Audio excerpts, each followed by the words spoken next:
What's this guy's deal?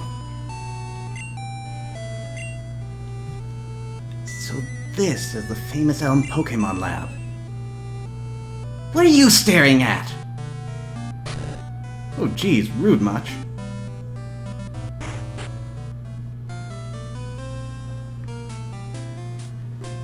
Zebel, there you are! I needed to ask you a favor. I'm conducting new Pokémon research right now. I was wondering if you could help me with it, Zebel. You see, I'm writing a paper that I want to present at a conference. But there are some things I don't quite understand yet. So, I'd like you to raise a Pokémon that I recently caught. Yeah, sure. Thanks, Zebel. You're a great help. When I announce my findings, I'm sure we'll delve a bit deeper into the many mysteries of Pokémon. You can count on it. Oh, hey! I got an email!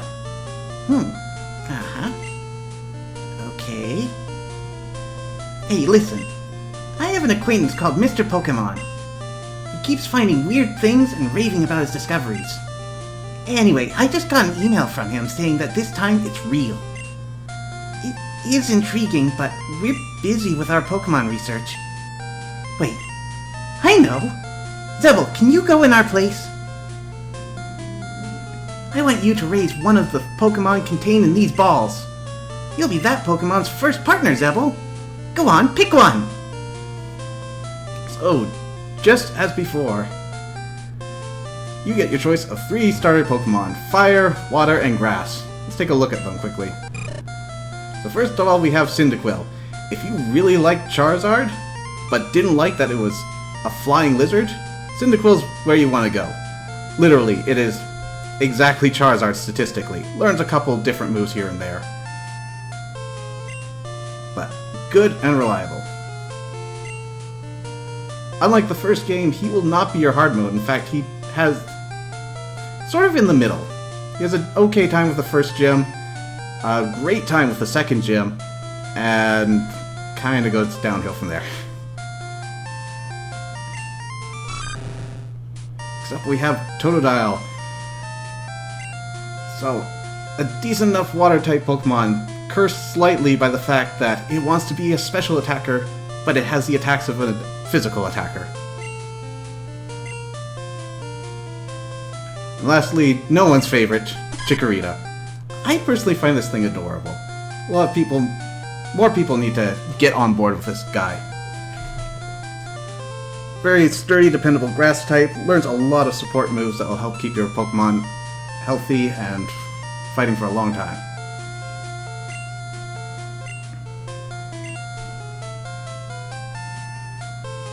Now, I gave a lot of thought to this. Normally, I go straight for Cyndaquil.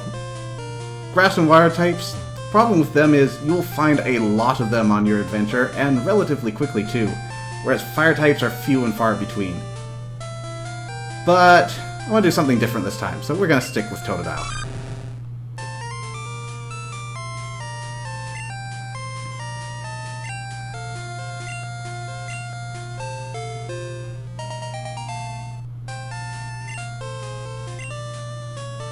Always been a fan of grass types? Yeah, grass types are great. My problem though is I like so many grass types that picking the starter just really limits my options in the future. There are so many good ones, design-wise. Competitively, not so much.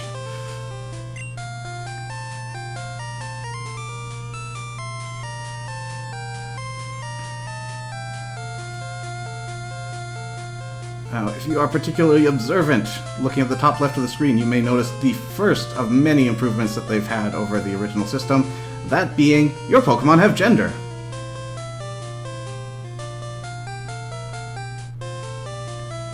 Mr. Pokémon lives a little bit beyond Cherry Grove, the next city over.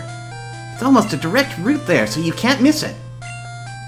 But just in case, here's my phone number. Call me if anything comes up.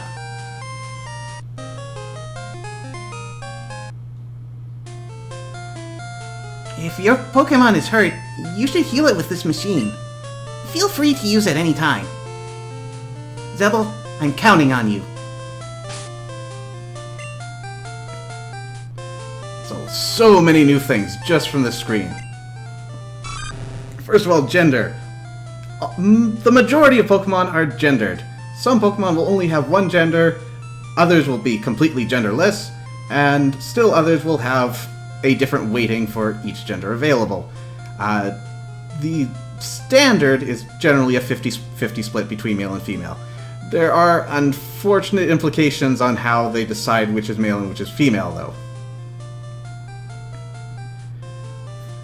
Without getting too much into it, each Pokemon generates some random numbers that will help determine what its stats are relative to its norm.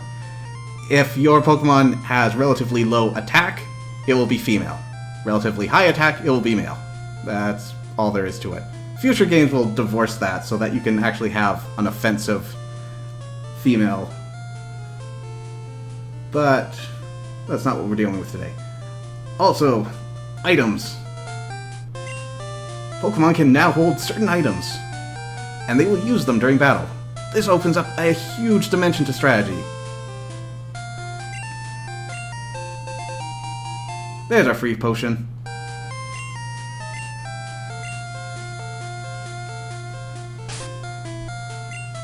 In particular, we will start off with a berry, and when your Pokemon gets low on health, they'll automatically eat that and restore 10 HP. But the berry will be eaten as a result, obviously. One-time use, but we'll have plenty of opportunity to get more items on the way. Oh. And before we go too far off,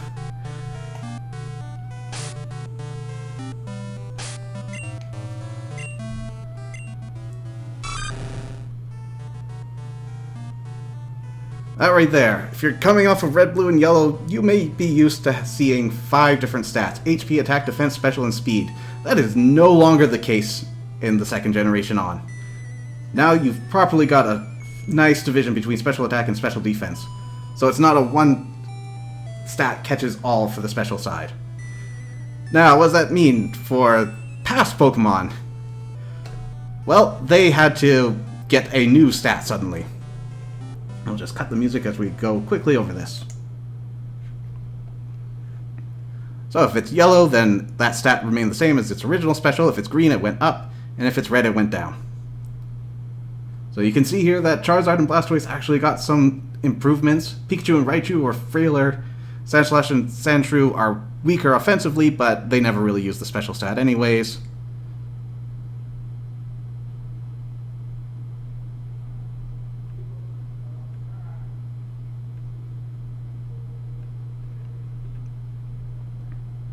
And so it goes.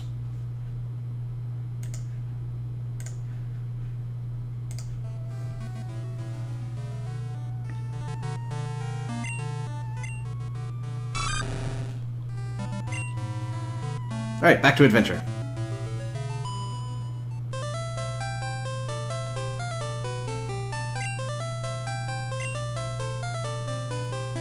Okay, so straight off on Route 29, your options vastly expand from what you were able to catch in the first route in red and blue.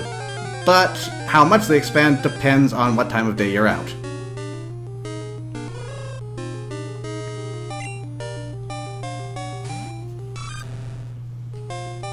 Alright, so our first encounter is with a Hoot. This will be your standard normal flying type. You'll encounter it all across the game, so long as you're traveling out at night. During the day, they will be nowhere to be found.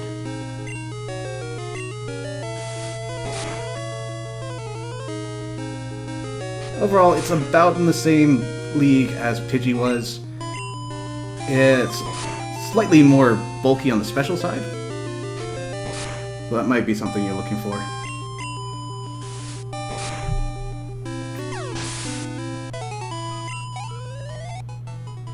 We've got a delicious experience bar at the bottom so that we know exactly how far along we are to the next level.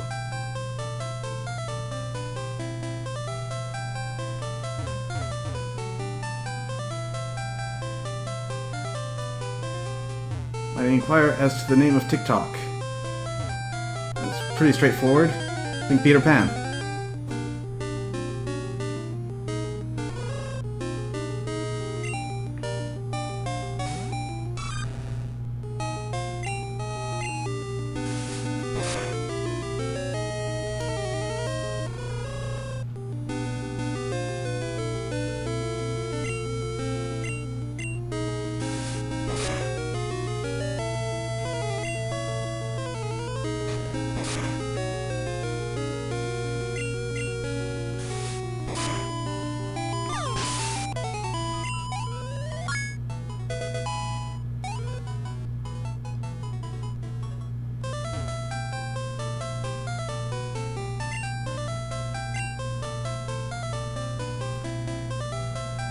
Alright, so, as this guy indicates, there is actually a day, night, morning cycle.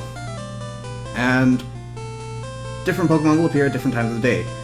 For the most part, morning is basically just a special kind of day. There are some Pokemon that are unique to morning, but otherwise it's just day, but slightly more yellow. Next up we have fruit-bearing trees. This is how you're going to get your berries. However, they're only available once per day. Once it rolls over to midnight, you can go back and have a whirlwind tour of the map that you've uncovered so far, and restock up on your berries.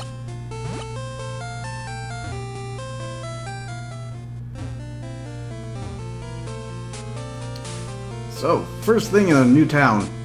This guy is important. You want to talk to him. You're a rookie trainer, aren't you? I can tell! That's okay. Everyone is a rookie at some point. If you'd like, I can teach you a few things. Okay then, follow me. This is a Pokémon Center. They heal your Pokémon in no time at all. You'll be relying on them a lot, so you better learn about them. A threat? This is a Pokémon Mart. They sell balls for catching wild Pokémon and other useful items. Route 30 is out this way. Trainers will be battling their prized Pokémon there. This is the sea, as you can see. Some Pokémon are found only in water.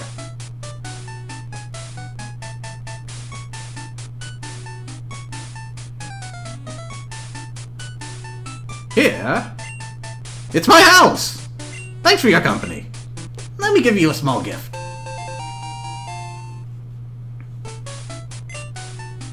Pokegear becomes more useful as you add cards. I wish you luck on your journey. And off he goes. Oh, with that, so let's actually take a look at our Pokegear. So we get a nice little clock, day of the week, time.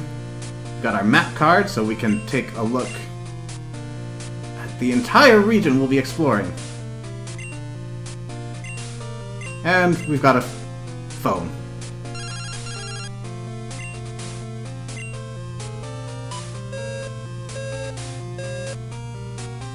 Yep, Mom don't care that her 10-year-old is out and about on an errand across multiple towns for the town professor.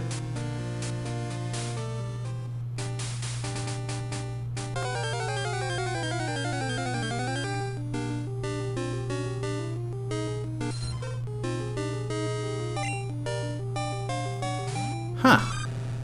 It's a lot sooner than I was expecting. Oh, Poliwag is one of those nocturnal Pokemon. Only comes out at night, though it's more diurnal in Gold and Silver.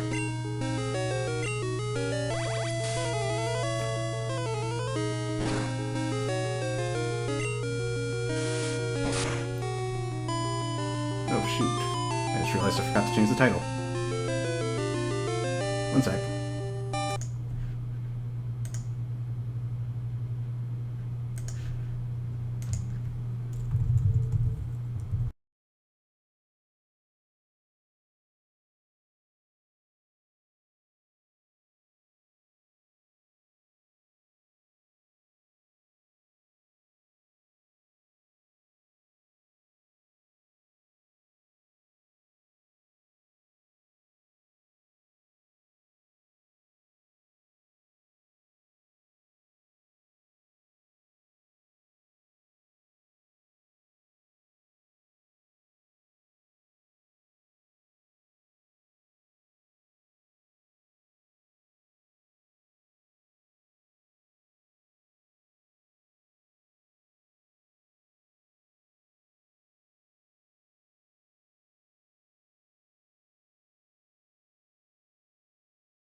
That's better.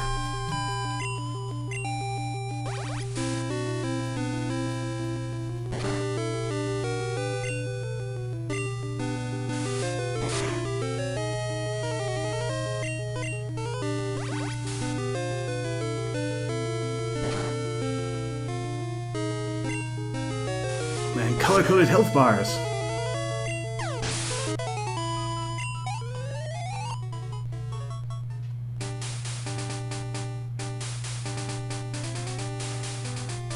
Next up, another fruit-bearing tree, another berry.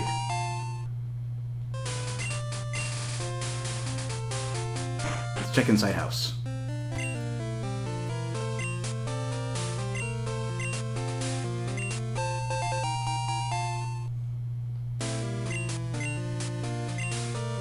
Oh man, we're just drowning in berries.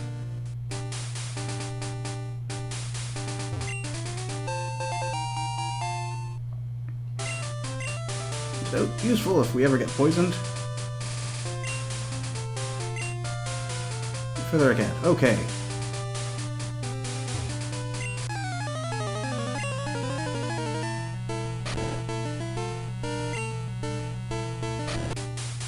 Dude, you sure you can just block off the only way through town like this for a Pokemon battle? I bet you think you're someone important, right? Probably internet famous.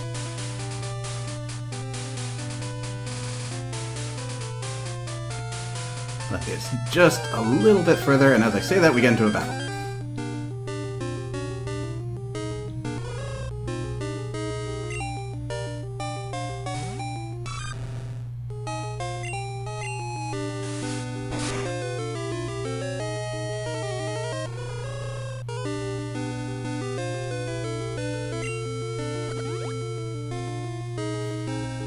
And so as we can see there, ended the turn with under half health. Eat a berry.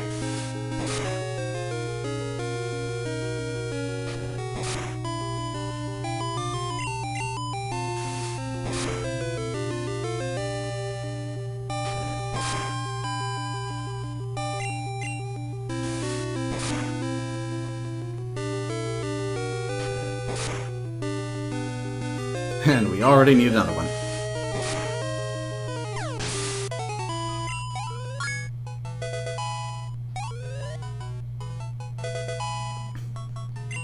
Alright, and we learned Rage. This is no longer the terrible, terrible move it was in the first generation.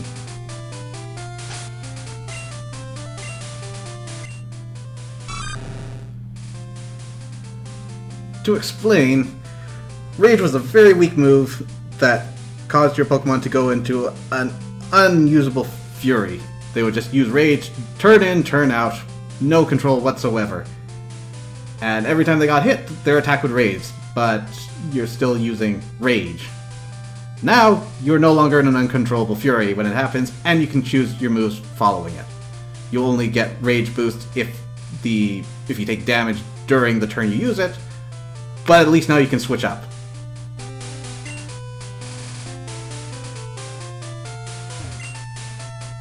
Mr. Pokemon's house. Hello, hello. You must be Zebel. Professor Helm said that you would visit. This is what I want Professor Helm to examine. I know a couple who run a Pokemon daycare service. They gave me that egg. I was intrigued, so I sent mail to Professor Helm. For Pokemon evolution, Professor Helm is the authority. Even Professor Oak here recognizes that. If my assumption is correct, Professor Helm will know it. Aha! So you're Zebel. I'm Oak, a Pokemon researcher. I was just visiting my old friend, Mr. Pokemon. I heard you were running an errand for Professor Elm, so I waited here. Oh, what's this? A rare Pokemon! Let's see. I see. I understand why Professor Elm gave you a Pokemon for this errand. To researchers like Professor Elm and I, Pokemon are our friends. He saw that you would treat your Pokemon with love and care. Ah, you seem to be dependable. How would you like to help me out? See, this is the latest version of Pokédex.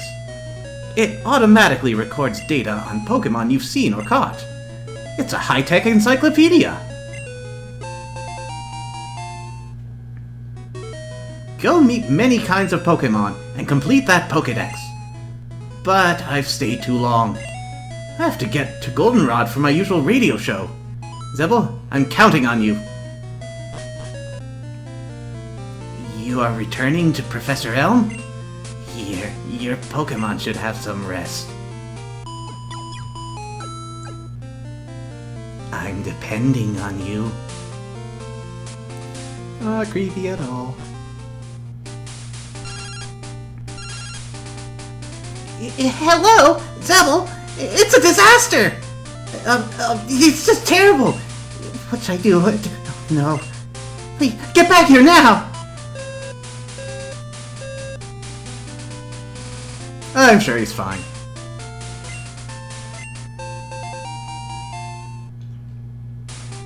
Oh, we get a new kind of berry. Very straightforward. Instead of healing health, it will heal poison whenever you get poisoned. Next feature that I want to show off.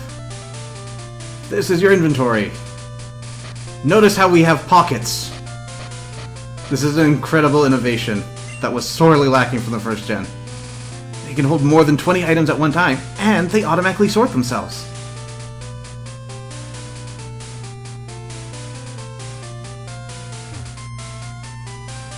Use this ledge, skip the grass.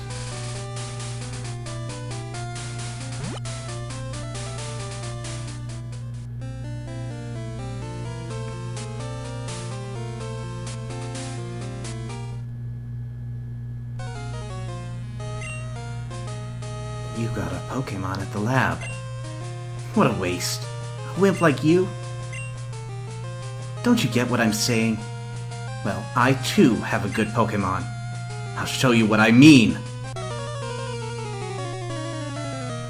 Just like that, we've gotten ourselves into a battle with this guy.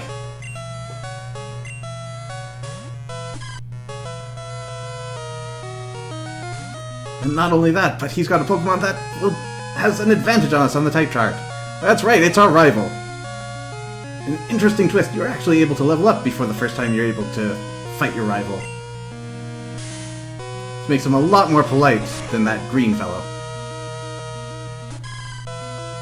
No, that's the opposite of what I wanted to happen.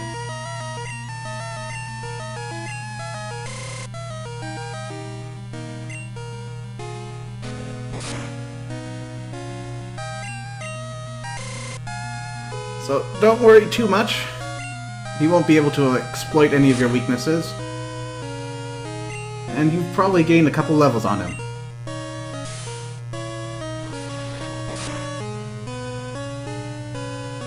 There we go.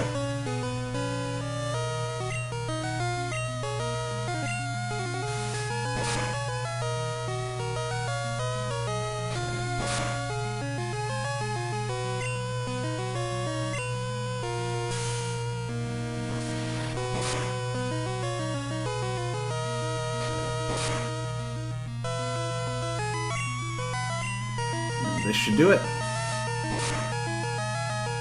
Didn't do it.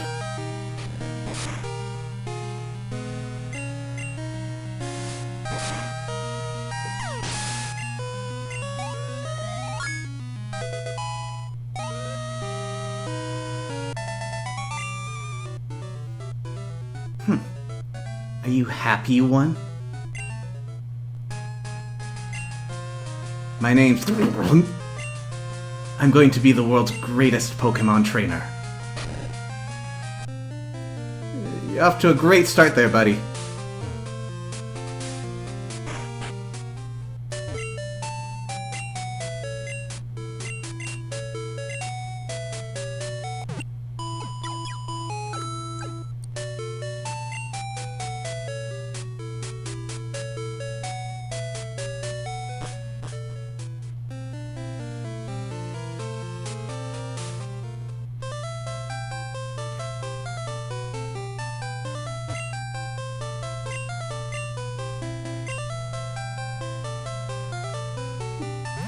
Nice and easy to get back.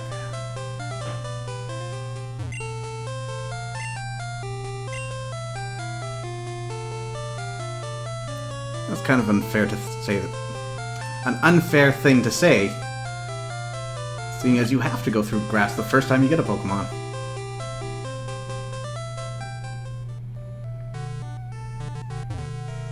Okay, let's see what he was on about. I heard a Pokemon was stolen here. I was just getting some information from Professor Elm. Apparently it was a young male with long red hair. What? You battled a trainer like that? Did you happen to get his name? So, contrary to popular belief, your rival's name is not this. It was a very awkward way for them to introduce your rival before you had a good opportunity to name him.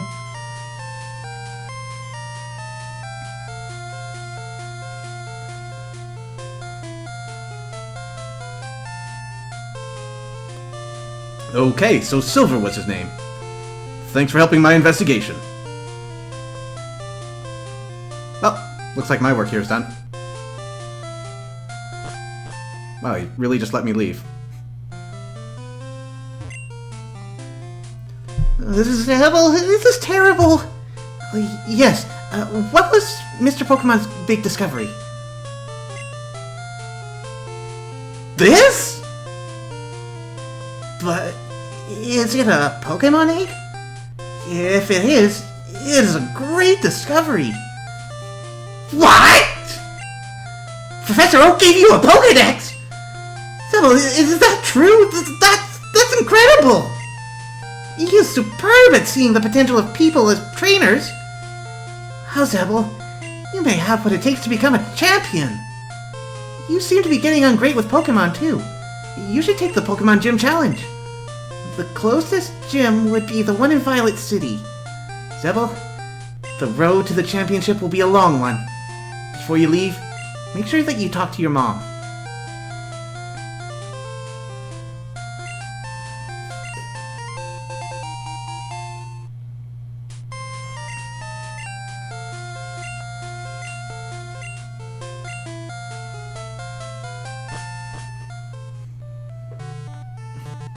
Alright, well, looks like without any say on our own behalfs, we're gonna go on an adventure!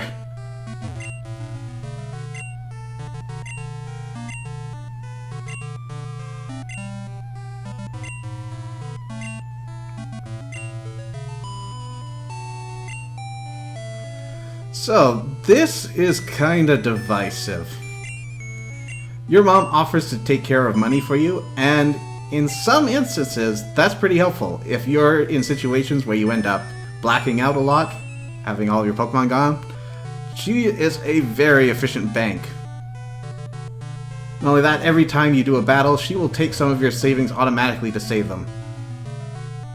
If you white out or black out, you will lose a portion of your money, but any money that's banked with your mom is safe. In quotation marks. See, your mom isn't exactly the most responsible parent with money, and she will go off and buy things for you with your money. Granted, some of the stuff she buys you, you won't be able to get yourself, so that's pretty cool.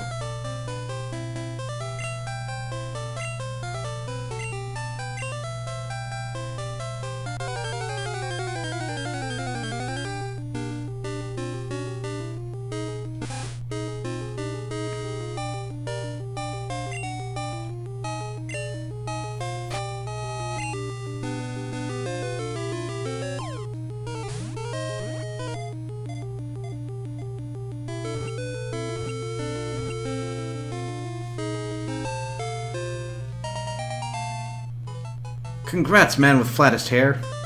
You caught a Rattata.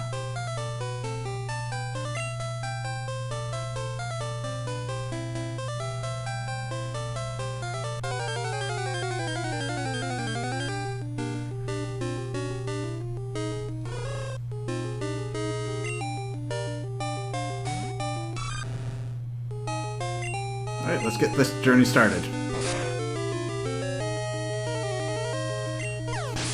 Well, so much for that. I was hoping to catch it. Guess that's not happening.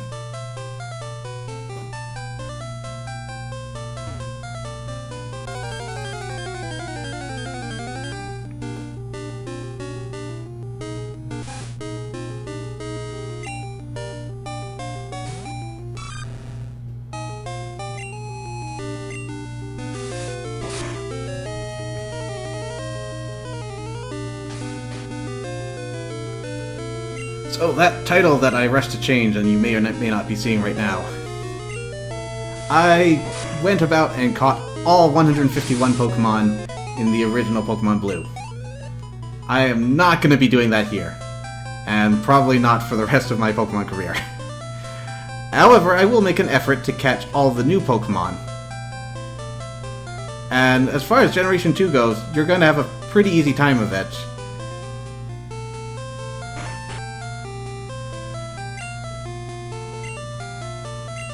Sorry, I was thinking of other things.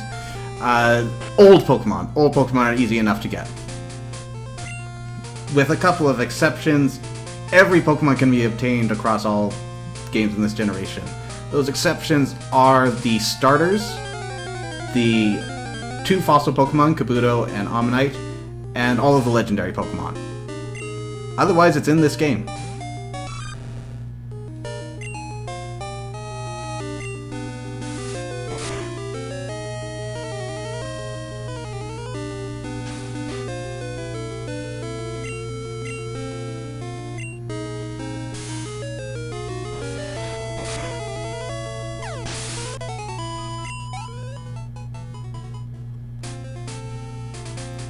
So, this area is very special. You might not think to go here, but there are a couple of Pokemon that you can get here depending on your version that are immensely helpful.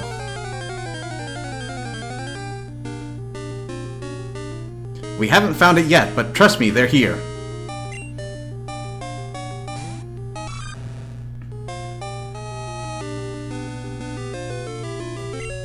Yeah, let's just not deal with this.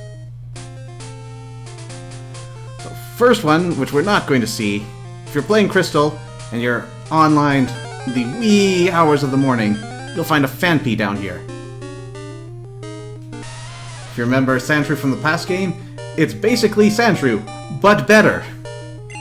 Which I'm not entirely thrilled about. I really like Sandshrew. I don't like Phanpy as much, but competitively, if you want one, you get the Phanpy. They have very similar move pools, but Phanpy edges out Sandshrew on a handful of stats.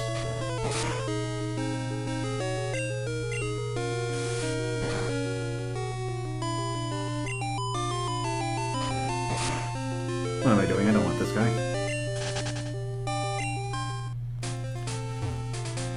Though, those Geodudes, remember them for later. There is a chance you may want to get one of them on your team.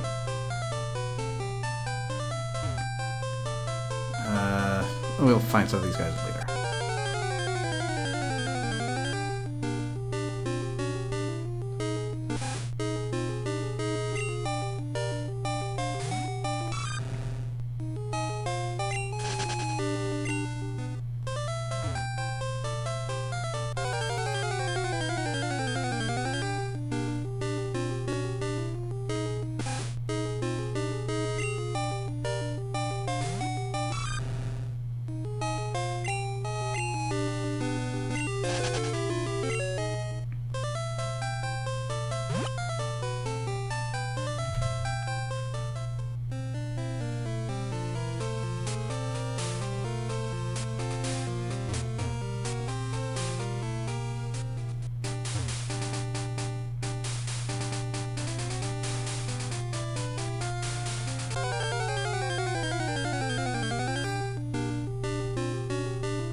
Alright, Hoothoot, you're coming with me this time.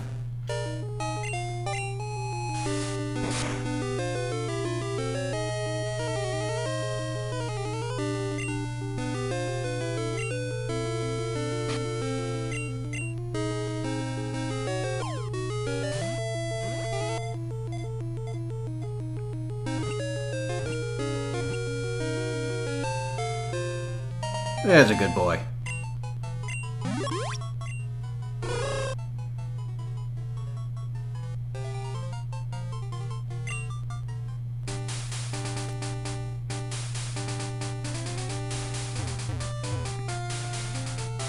Now that battle's cleared up.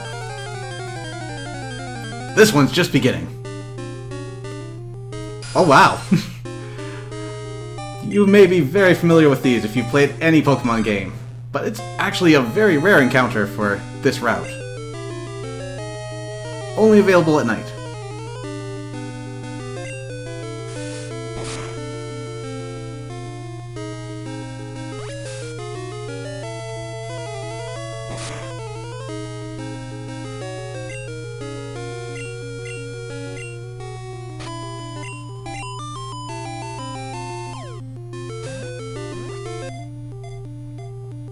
So, if I said I was only catching new Pokemon, you may be wondering why I'm going out of my way to catch a Generation 1 Zubat.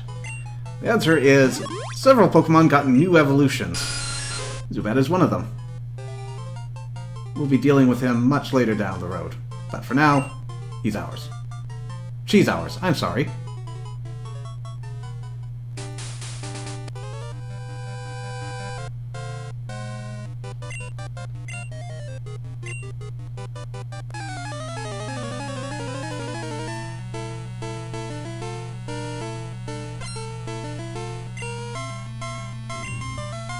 Here it is, Youngster Joey, everyone!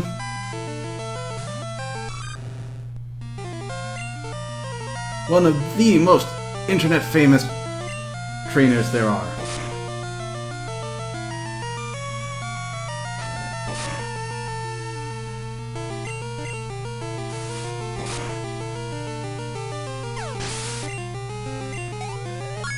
Which isn't bad for a kid with a level 4 Rattata.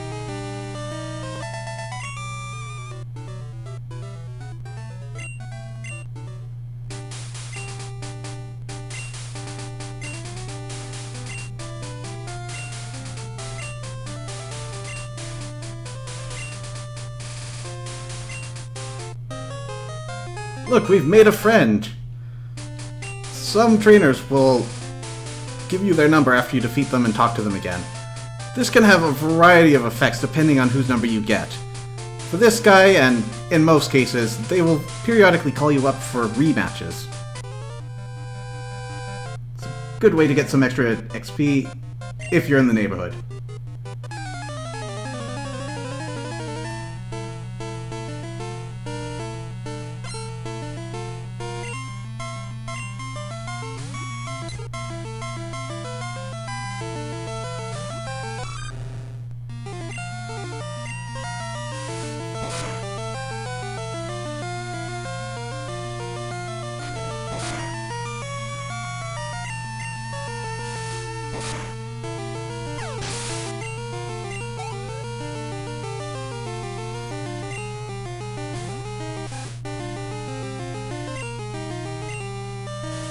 I think I see why Joey lost.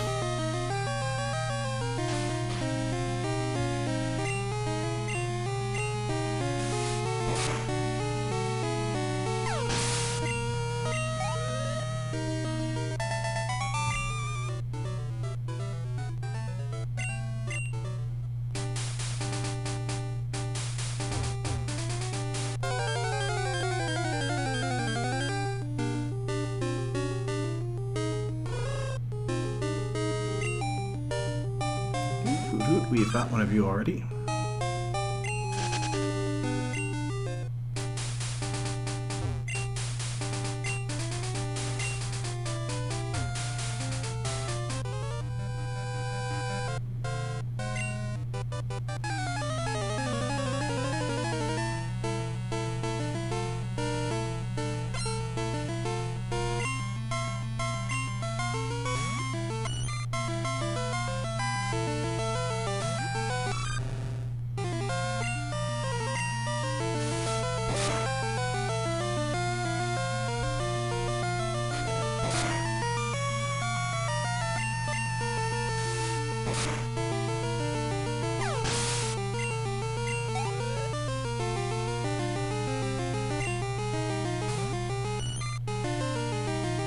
Good old level 3 Caterpies.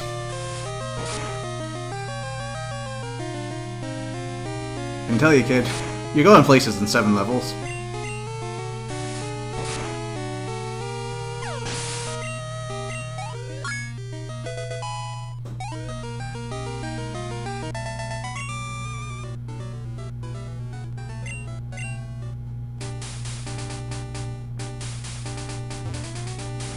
wonder, can we actually get one of those bug Pokemon he's looking for?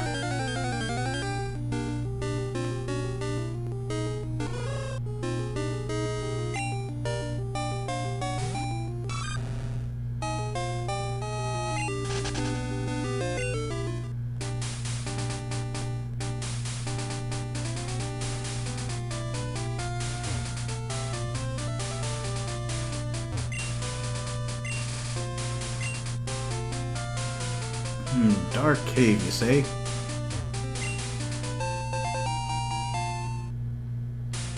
It's got a potion. More useful than berries, they'll heal more HP, but they can't be held by Pokemon. And this. You are not going to get very far in here right now. Even if you know how to feel your way around in the dark, you're only going to get so far before you run out of room. You're going to get blocked. But it's a place where you can find some of those Zubats a lot easier.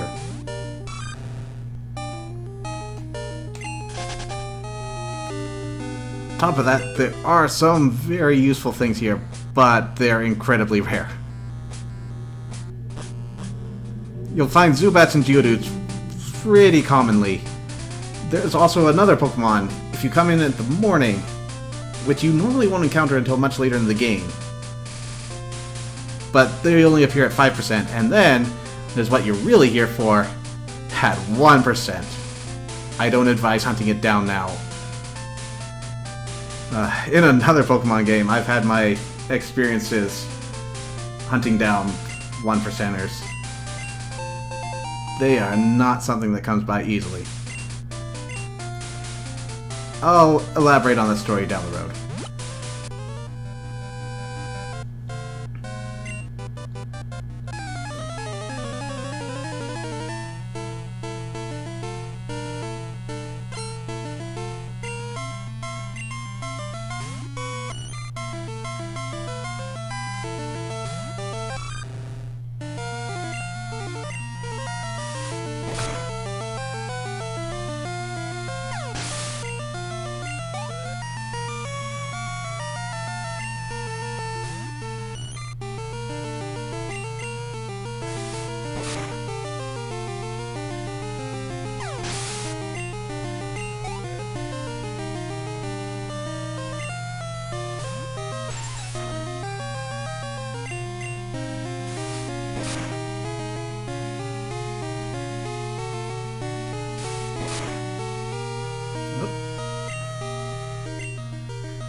Poison Sting, it's always nerve-wracking at these early levels.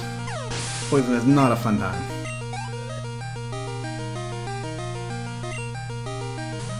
Good thing he only has one.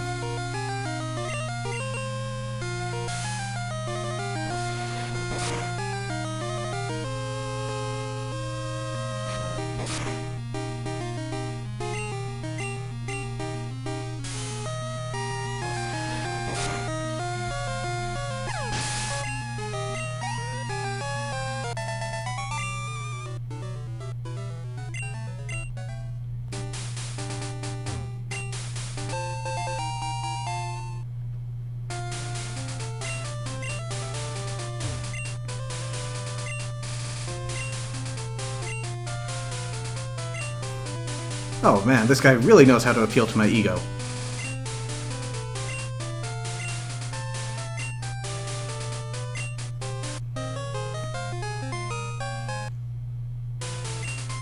This guy is a relatively useful number. Instead of just rematches, he'll also sometimes call you up to give you berries.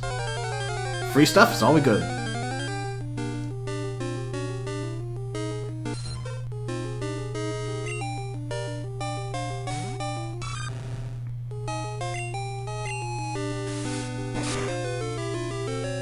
And much like with that Zubat before, we're gonna catch us a Poliwag, because something new and special happens to it in this generation.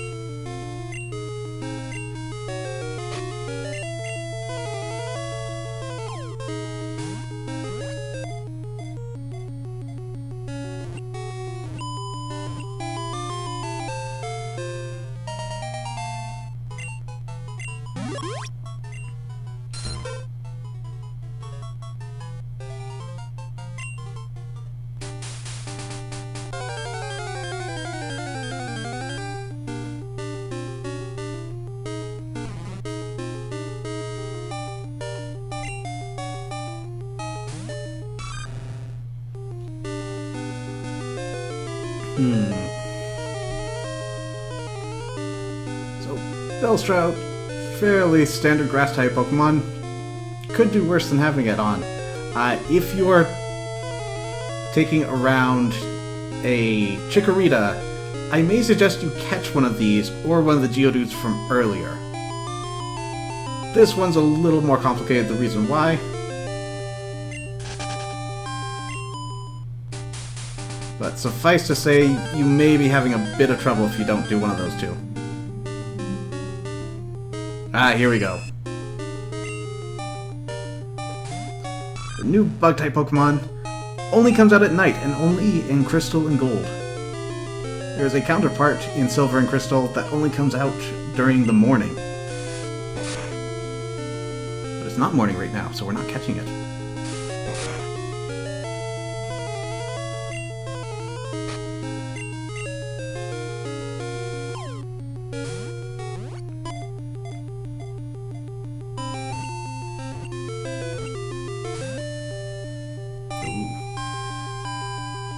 Didn't like your new home? How's this one? Interesting. I can words. Interestingly, this Pokemon was miscolored in Gold and Silver. Came out as purple, but ever since Crystal, it's been green. And I think in the official artwork, even from the beginning, it was green. Also, this cute little fella's design was done in by a Pokemon fan. They held a contest, kid drew this guy up, and now he's a Pokemon.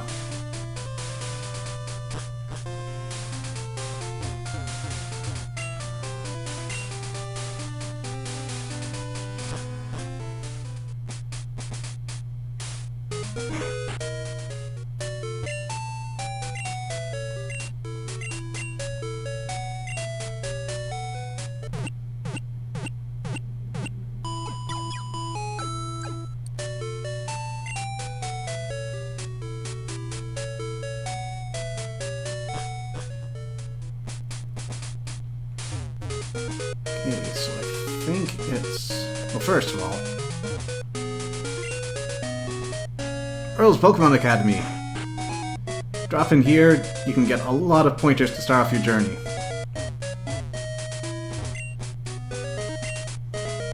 Learn all about status changes. Poison slowly loses HP over time. Paralysis, get a massive speed drop, and periodically your Pokemon will be unable to move. Sleep, your Pokemon will not be able to move whatsoever, but it will wear off over time. Burn, your Pokemon will have a attack drop, as well as taking damage over time like with Poison. And Freeze, you will no longer be able to move. Unlike in Gen 1, where if you were frozen, you were stuck like that unless your opponent had the mercy of using a Fire-type move on you. Freeze will eventually wear off, but a lot slower than Sleep. Thankfully, there are no easy ways to proc Freeze. It's really rolling the dice 10% of chance at a time.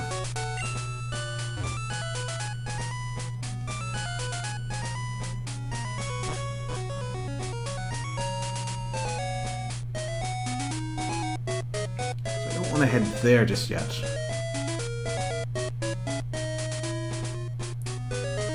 Well, I believe it's in here.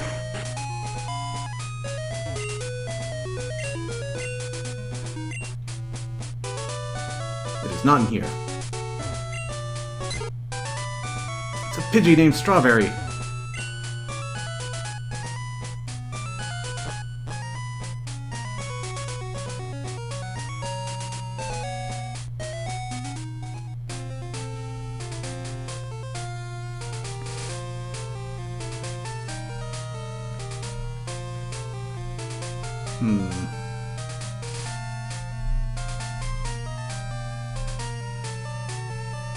Oh, wait, you're a bit early, but... This patch of grass right here. Not available any game other than Crystal. But, if you did not start out with a Cyndaquil, you can find a Growlithe in this patch. It can be a very helpful Pokemon for your journey. And Joey's already calling us.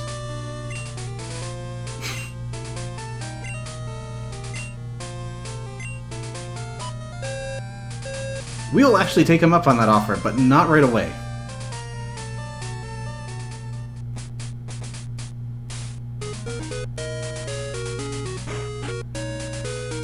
First I want to buy up some Pokeballs.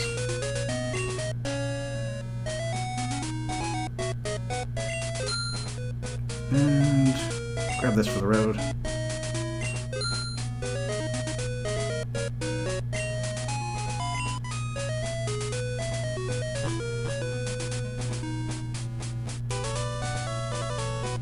So yeah, that leads out.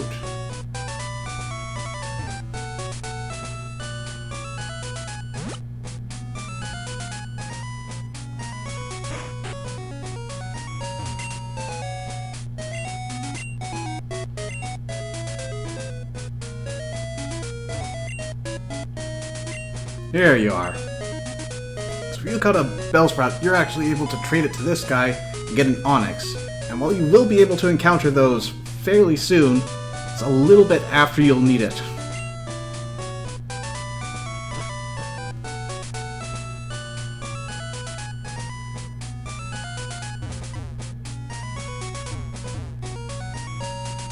But Onyx is a good addition to your team for the first half of the game, if not beyond. Next destination is Sprout Tower. And we've got this thing.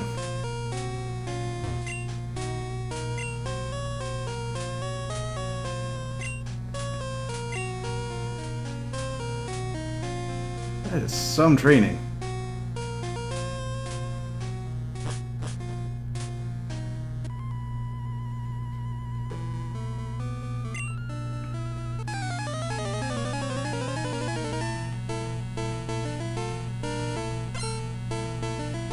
So this tower, it has a theme. Can you spot it?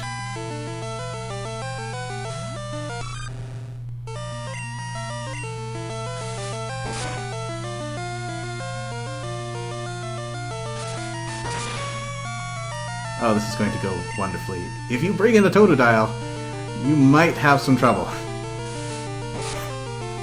Thankfully, it's not too complex a dungeon, and you're able to use escape ropes to immediately leave them at any point. So long as you keep on top of your health, you should be okay.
If you do find yourself having some trouble with the Pokemon in here with your Totodile, worth picking up either a Pidgey, Hoot, or Zubat. They'll be able to tank a lot for you and see you through.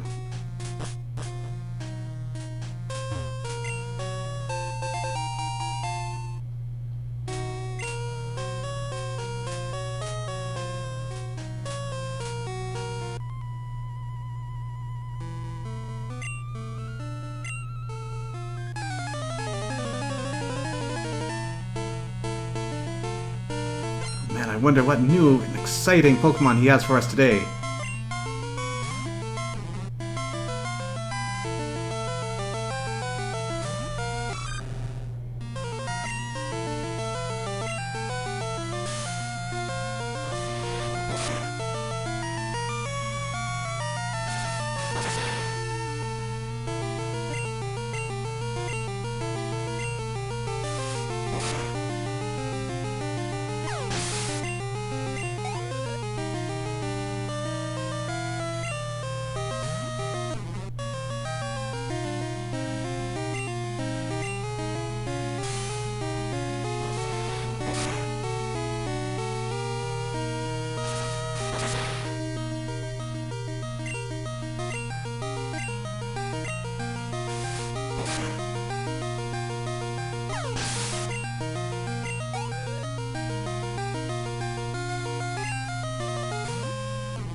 thing, Bellsprouts are not as ridiculous as they were in the anime. At least one particular one was. I think I remember that one. It basically just danced around everything, didn't it? Also good that these guys aren't nearly as broken as they were in the past generation. Rap is no longer a chore to deal with. It's not a fun time, but it's not, you cannot move and have to sit there slowly watching your Pokemon's health drain over time. You can actually do something about it.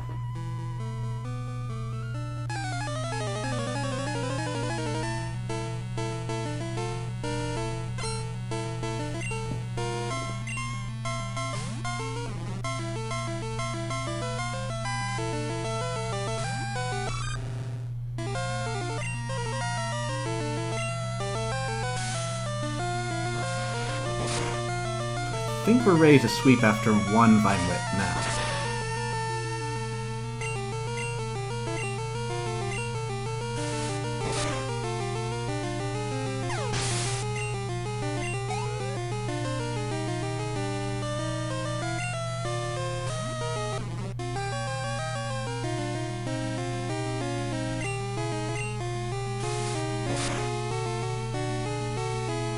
Nope, still shy.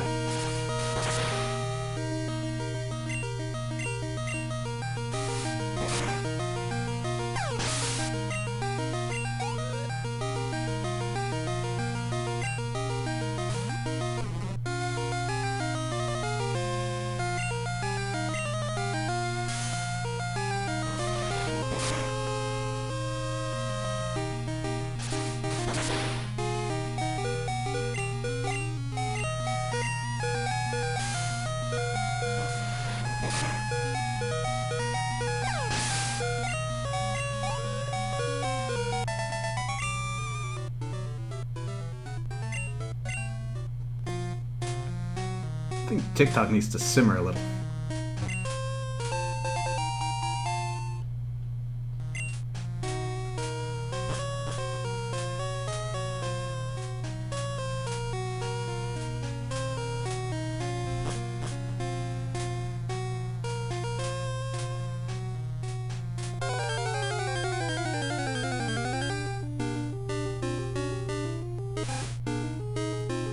Holy crap, it's Variety!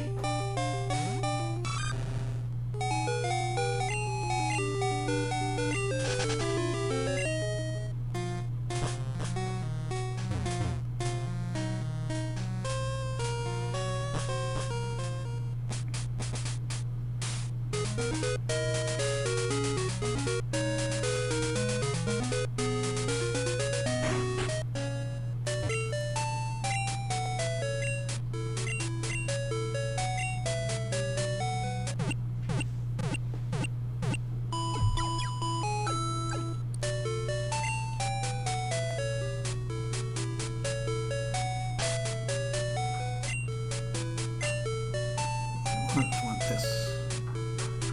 Only got one potion. Maybe stock up on a couple more.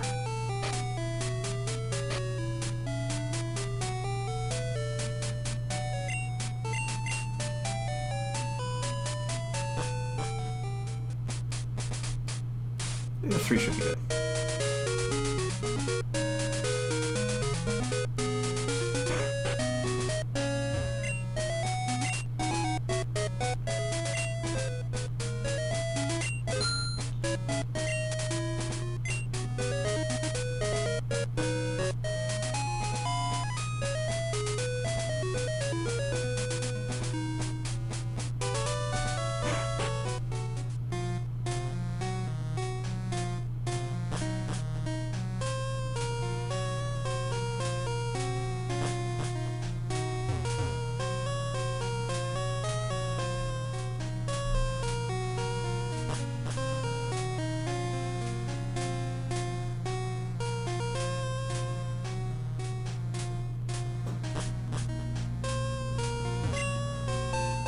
May have overestimated the size of this tower. This is the last stretch right here.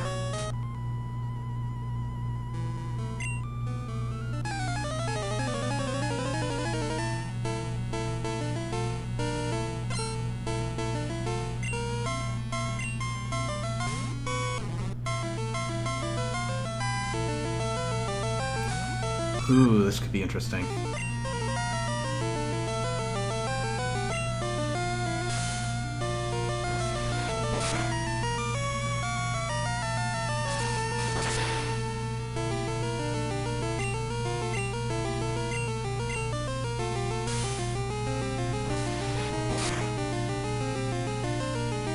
Oh, Scratch would have done him in.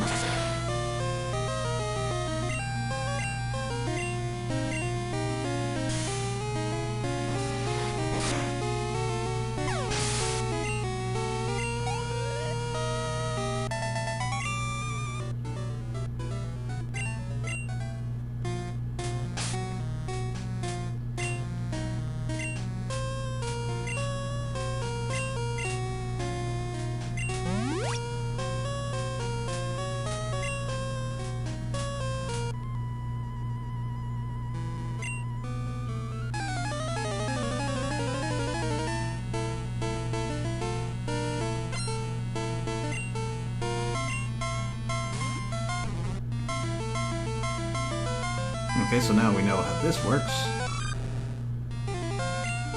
One Rage, one Scratch.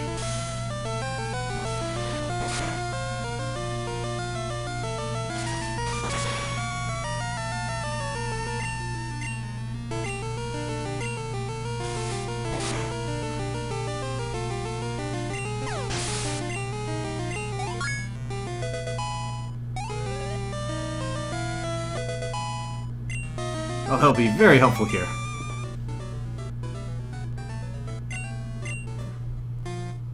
That is a well-polished dome.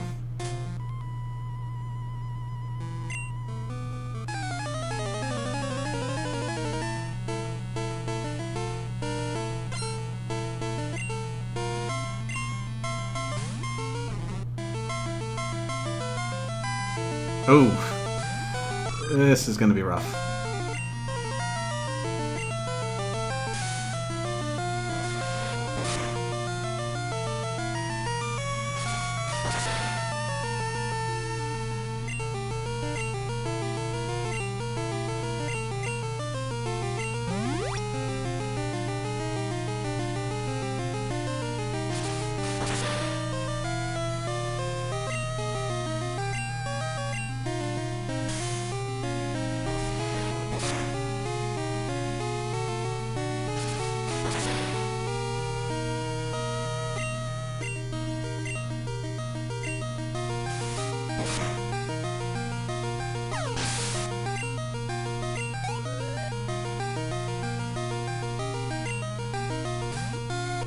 Theme broken! You're no true monk!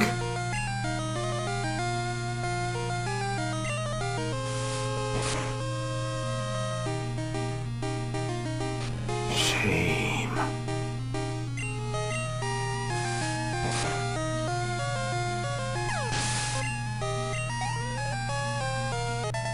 You need more discipline.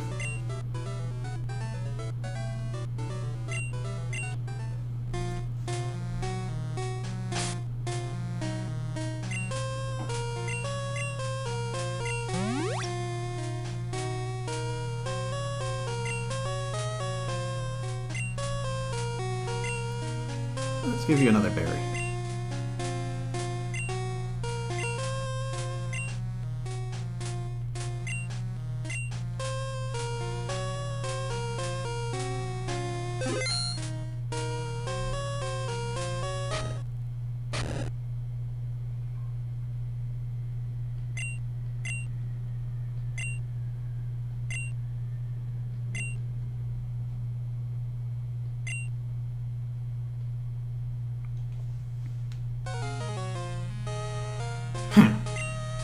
He claims to be the Elder, but he's weak. It stands to reason. I'd never lose to fools who babble about being nice to Pokémon. I only care about strong Pokémon that can win. I really couldn't care less about weak Pokémon.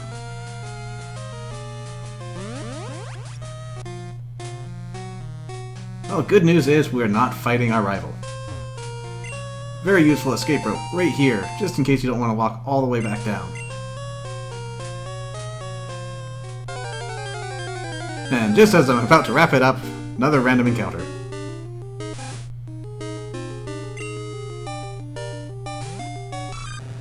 Get out of here.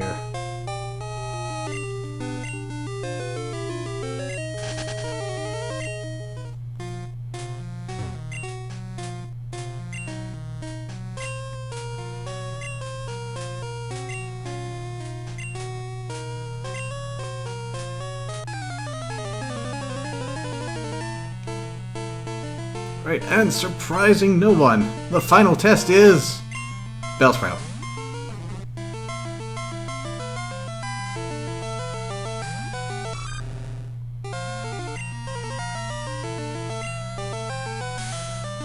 No point in changing up what we've been doing. Oh. Oh, I see. That could be a problem.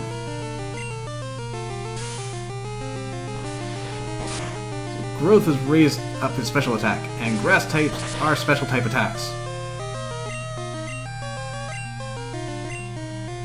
We're gonna take you out real quick. No time to milk you.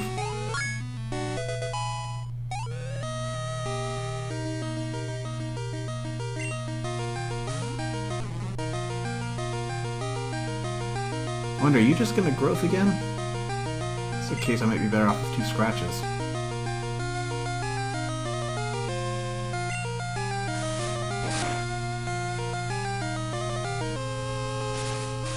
He went for the whip.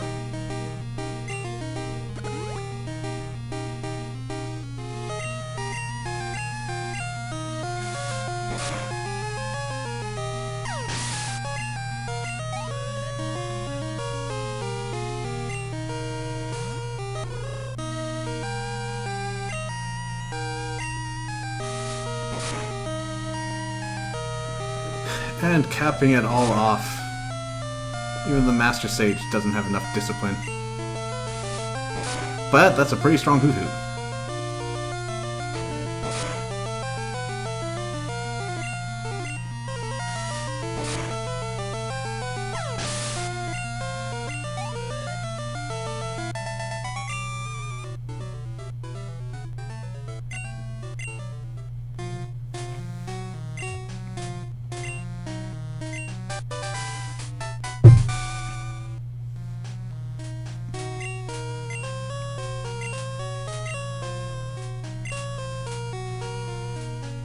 Alright, so we got Flash. As he explained, right now it's only useful as a in-battle move for us. And in that regard, it's not very useful. It will lower your opponent's accuracy, but it's not particularly useful. If you get it low enough, absolutely. They won't be able to touch you. But the trouble is getting to that point. And also competitively, if you try to do something like that, you are going to be looked very harshly upon.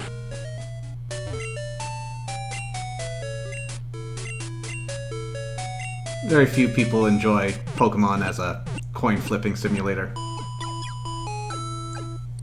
Cut would have made more sense coming from the Bellsprout monks, yes. I don't think Bellsprout can even learn Flash. But hey, free HM is free HM. Okay, so Jim. Hey, I'm no trainer, but I can give some advice. Believe me, if you believe a championship dream can come true, you believe? Then listen. The grass type is weak against the flying type. Keep this in mind. Yep. First gym, flying type gym. If you chose Chikorita, as I mentioned earlier, you've got Onix and Geodude at your disposal. They will make your life a lot easier. You don't... It's gonna be fun times. A lot more fun than dragging a Totodile up the Bellsprout Tower.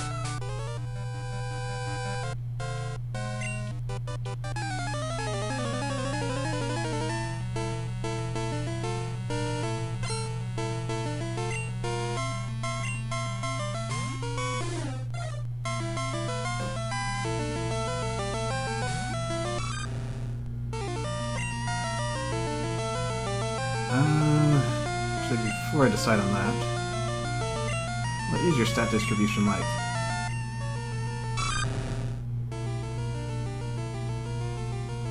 Okay, yeah. As he grows older, that attack is going to eclipse his special attack, but right now they're really close, so... Water Gun is actually a pretty good move for me right here. It doesn't combo off of Rage because of the special attack. But I won't need it.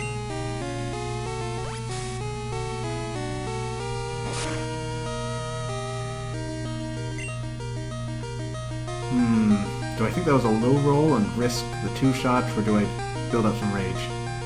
I'm committed to Water Gun.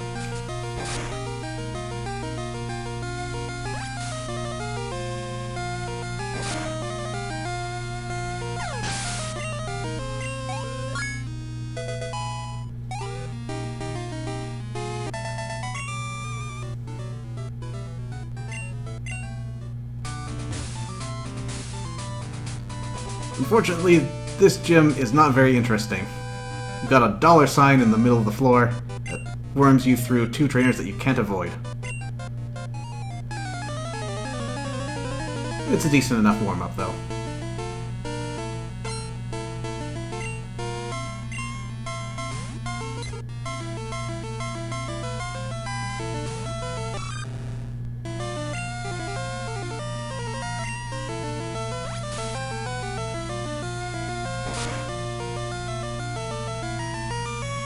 Almost took it out in 1 shot.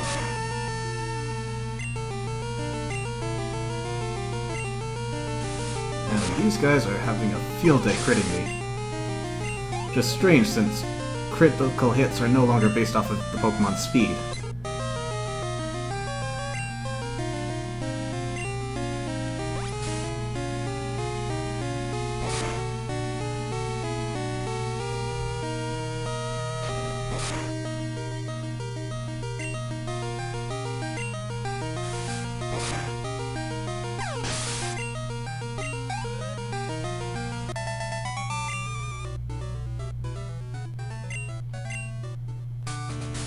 Okay, no sense facing a gym leader with a half-health Pokemon. Quickly drop off to the center.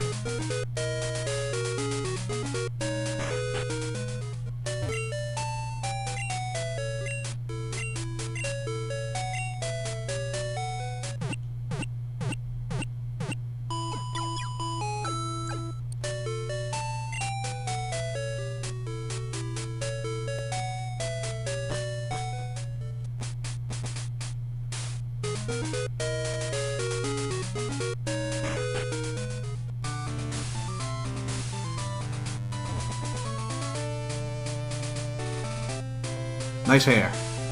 Let's do this. I'm Faulkner, the Violet Pokemon Gym Leader. People say you can clip flying-type Pokemon's wings with a jolt of electricity. I won't allow such insults to bird Pokemon.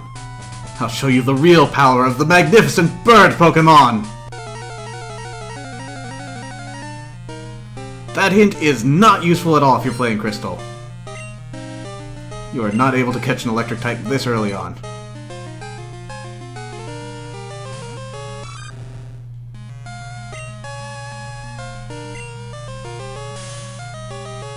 Gonna start things off pretty calm here. If he's gonna start with a weakling, I may as well take advantage of it.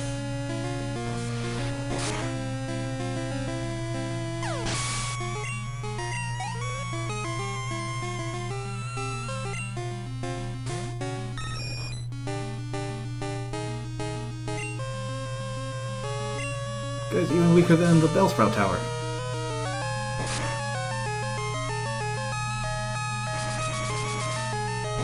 But that gust is nothing to sneeze at.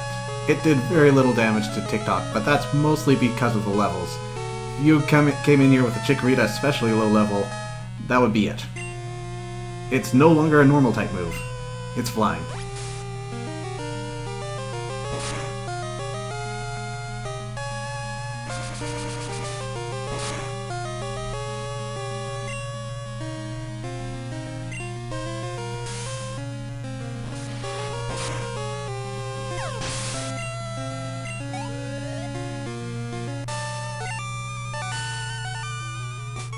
Darn!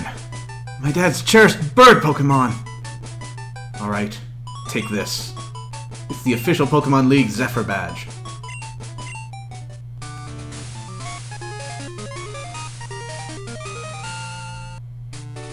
Zephyr badge raises the attack power of Pokemon.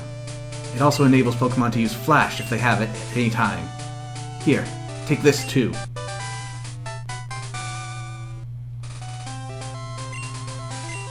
By using a TM, a Pokemon will instantly learn a new move. Think before you act. A TM can only be used once. TM31 contains Mud Slap. It reduces the enemy's accuracy while it causes damage. In other words, it is both defensive and offensive. So right there, we get something that's arguably better than Flash. It's a ground-type move that does very little damage, and we are being interrupted. Hello, Zebel? We discovered something about the egg. My assistant is at the Pokemon Center in Violet City. Could you talk to him? As I was saying, it is a very weak ground-type move, and it will not affect flying-type Pokemon, but it will still do some damage, and it will always guaranteed lower the target's accuracy.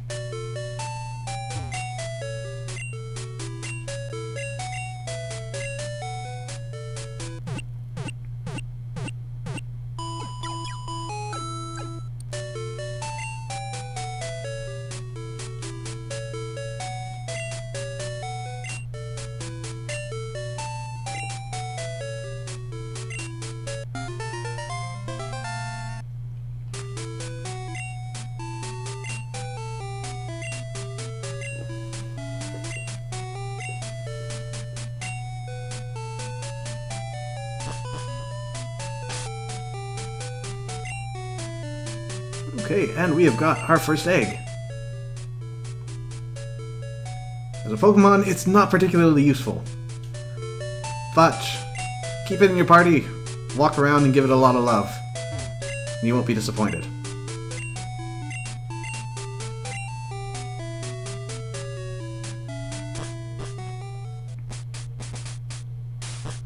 So now that we've gotten the Zephyr badge, I want to drop back a couple of routes.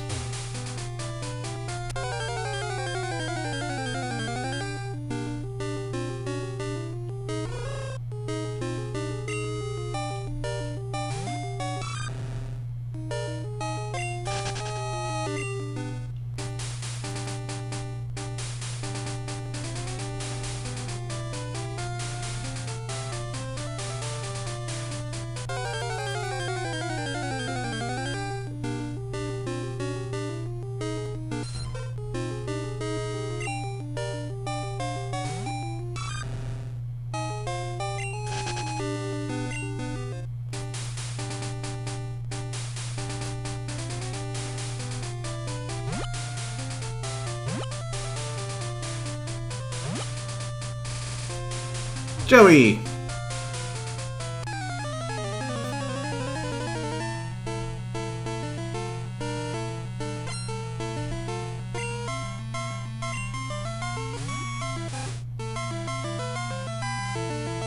So it looks like Joey hasn't quite learned anything from our last encounter.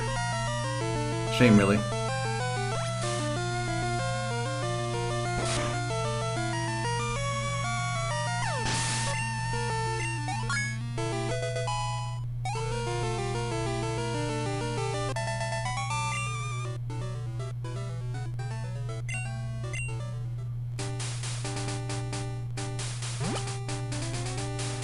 We keep on this way.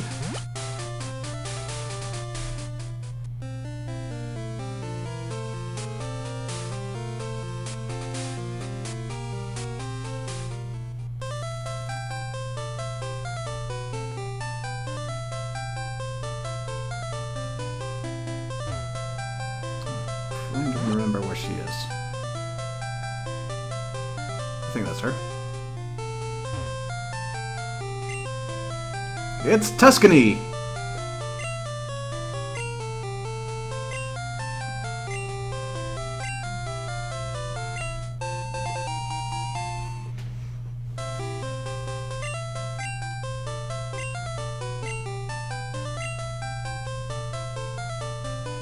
Alright, so, once you've got the Zephyr badge, Tuscany and her siblings will start appearing on the world map. Tuscany corresponds to Tuesday, so she will be in this spot every Tuesday, and the first time you talk to her, she will give you the pink bow. There are no further rewards. But pink bow is a hold item. You make TikTok ravishing, and his normal attacks will get a small 10% boost.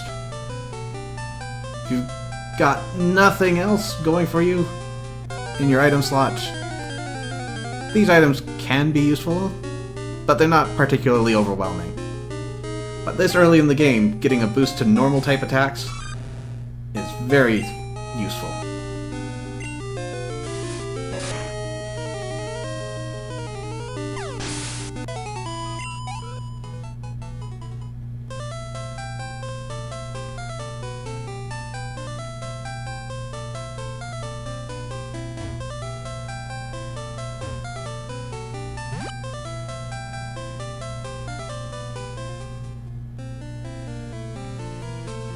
That's about all I wanted out this way.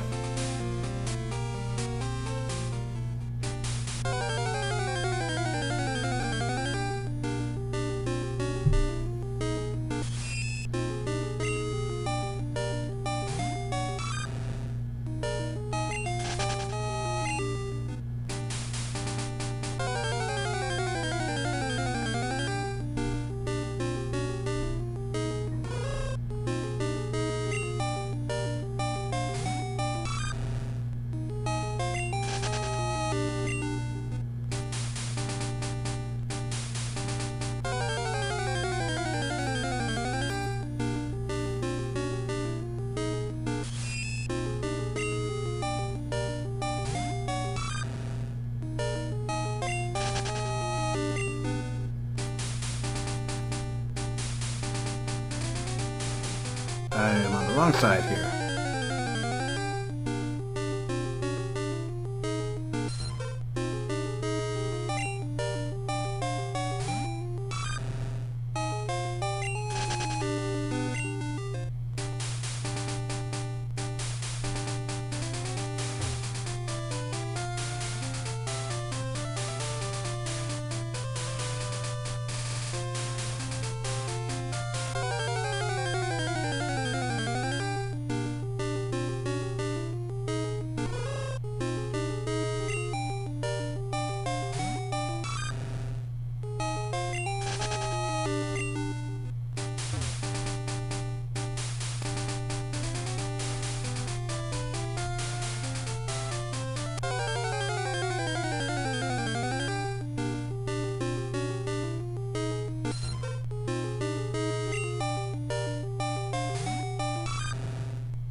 Seriously?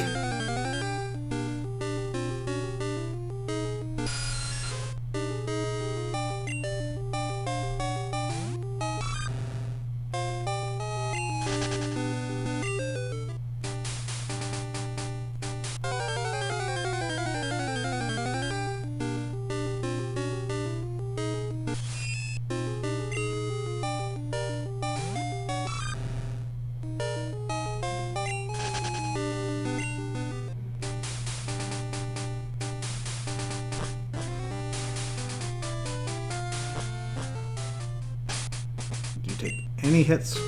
Nope, we're good.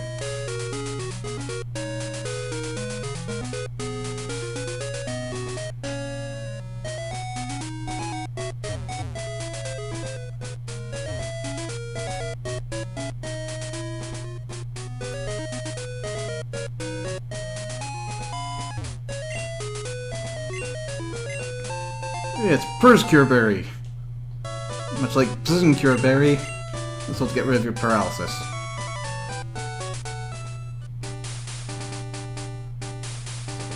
First, take a detour over here. Ruins of Alph.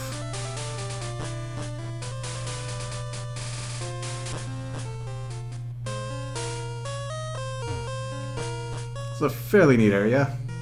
Drop in here. Kind of spooky.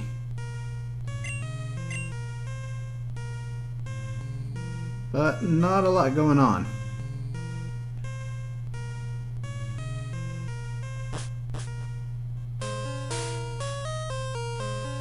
More interesting is this cave, however. Walk up here. You got a tile puzzle.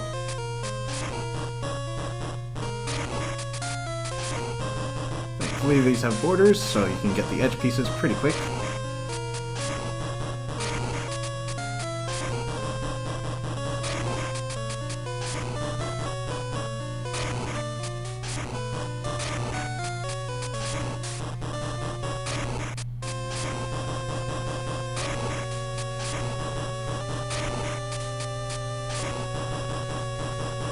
Now those two pieces at the center bottom, I never remember which one goes where.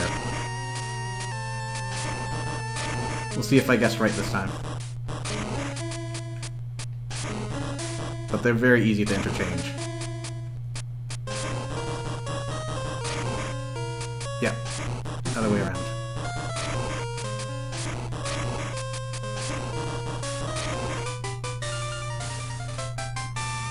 We did it! Our reward is death.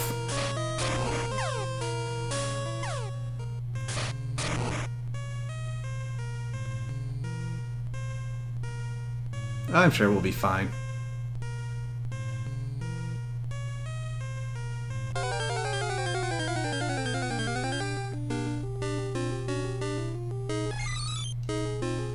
So now that we've opened up that puzzle, this place is flooded with a Pokemon known as Unknown. Unknowns are very unique. For one thing, there are 26 different versions of it. I don't even care that that one went down. Unknowns are pretty weak. They have below average stats, with their offensive stats being the highest. And they only ever learn one move, and it's an interesting move, but it's not one that's going to propel them into usability.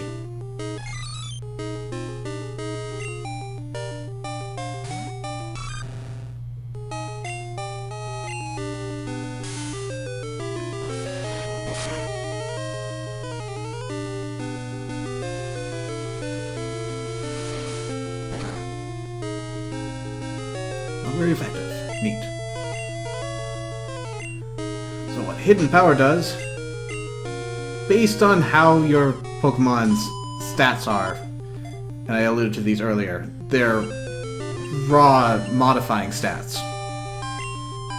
It will have a different power and a different typing. It can range anywhere between 31 and 70 power and any of the 17 types.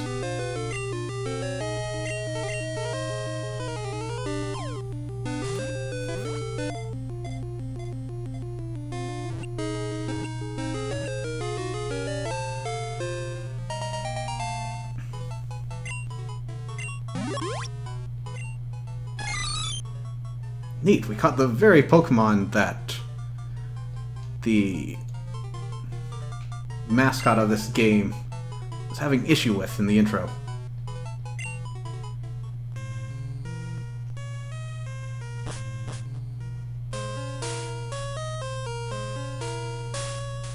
So not available in Gold and Silver. At the back wall of these areas, you'll find some text. Now, each unknown of the 26 varieties represents a different letter.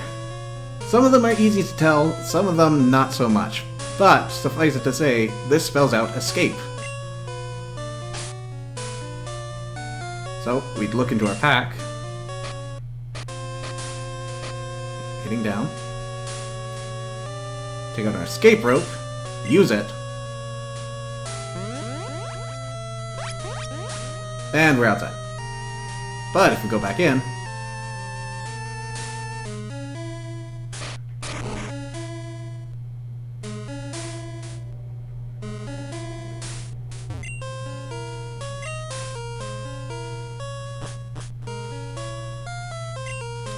lots of items.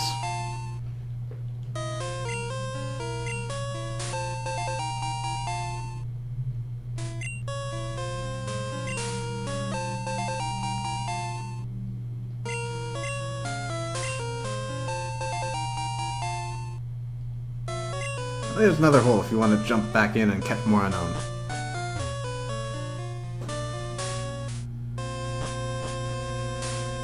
But that's everything I want to do here for now.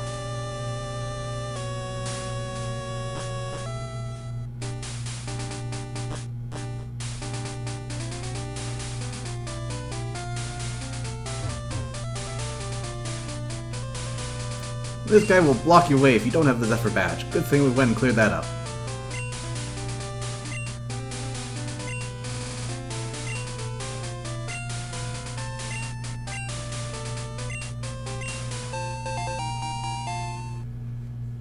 So much like the Pink Bow, this is a held item, and it'll boost the power of the Pokemon's Grass-type moves. We don't have a Pokemon that can use that just yet, so not particularly useful, but we'll hold on to it just in case.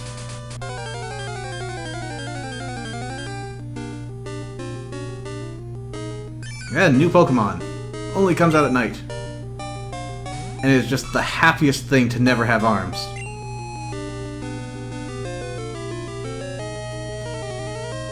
Oh. This guy tempted to use Water Gun in it, but it's not just a water type, it's a water ground, which means it will be neutral. So Rage is the safest thing. Rage is pretty useful when you've got an overpowered Pokemon and still want to catch some.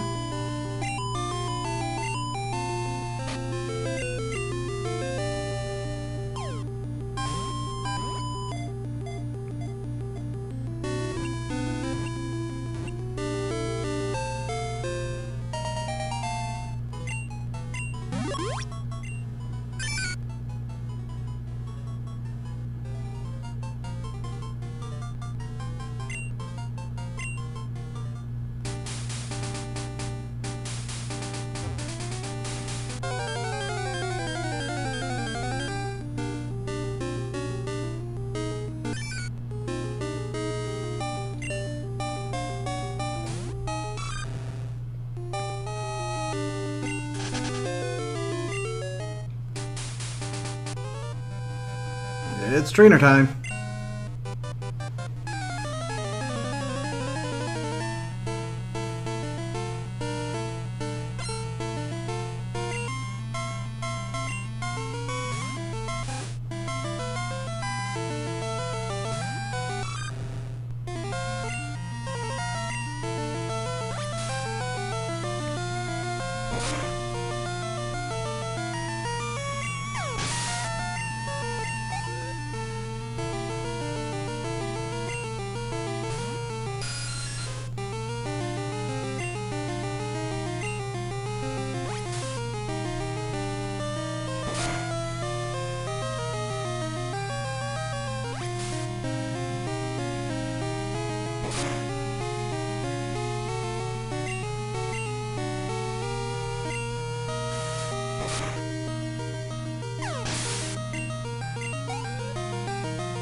That.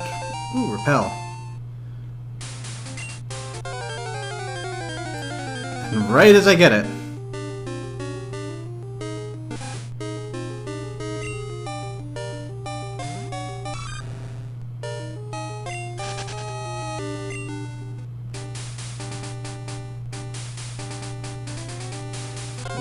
This way.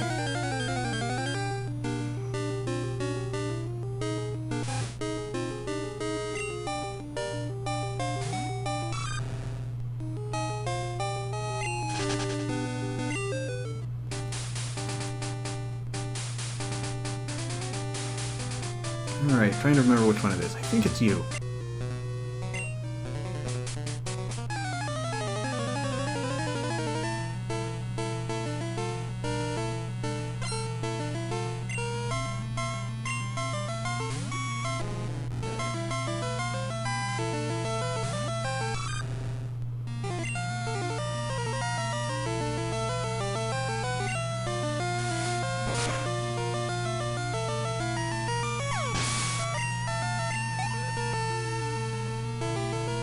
If nothing else, this guy has a team chock full of Magikarp.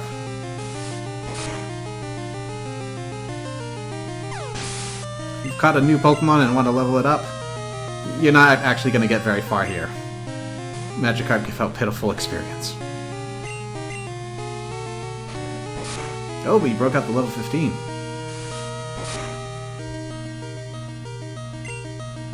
Now we got a battle.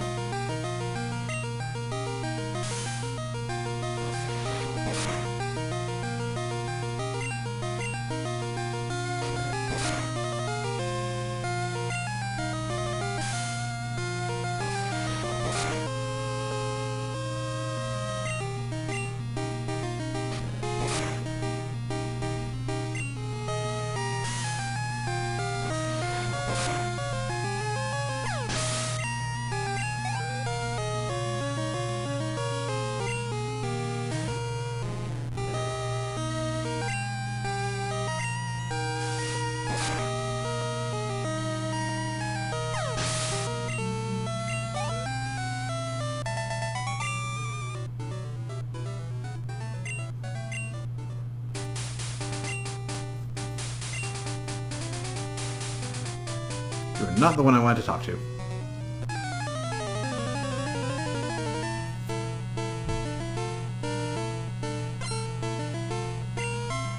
I think it's you.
Still no.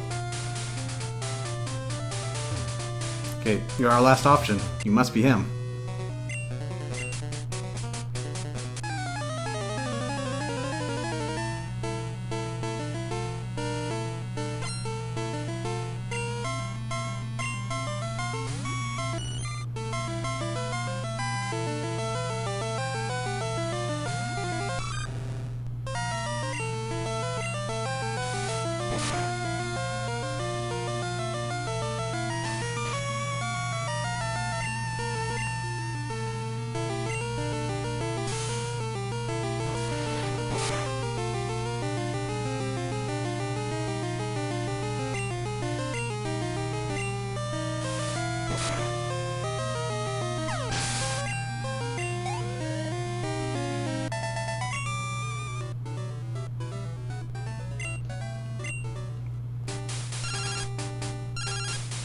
Oh, Mom's calling us.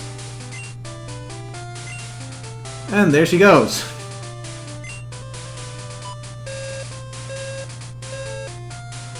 We'll have to check that out in a bit.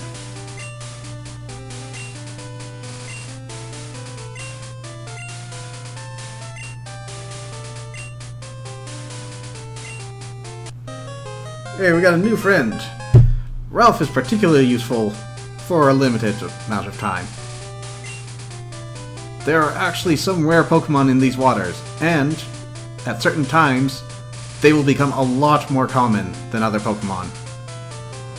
The one up in Dark Cave that I mentioned earlier is in a similar boat. He will call you whenever that time happens, and so you can book it down here, get your catch, and then promptly delete his number.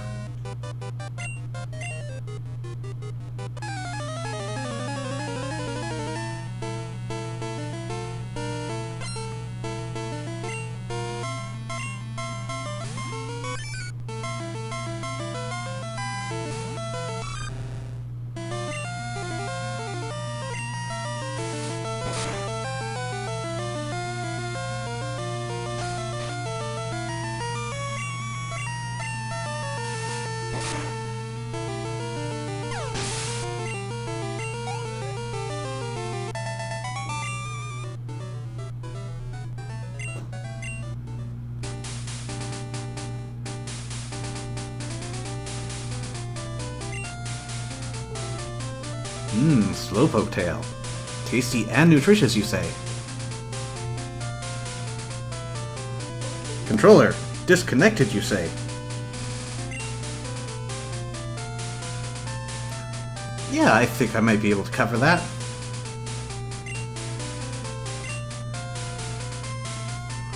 ¥1,000,000. I might reach there eventually.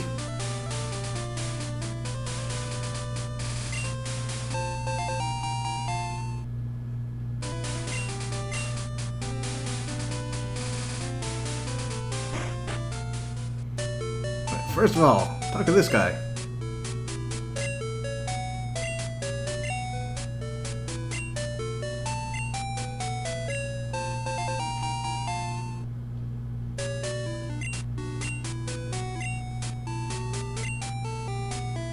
Alright, so we've got the old rod, so now we can start fishing.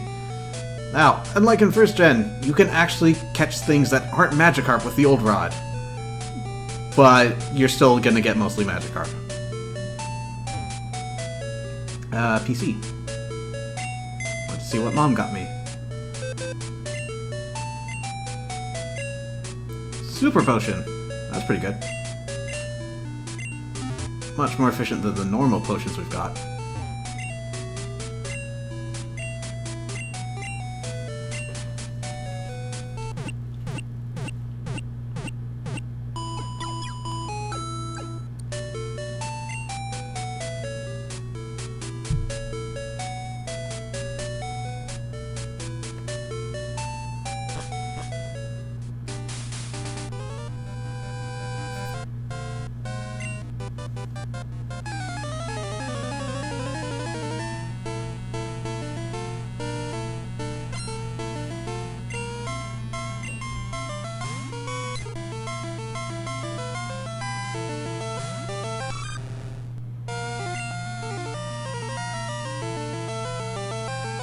I wonder if this is enough now.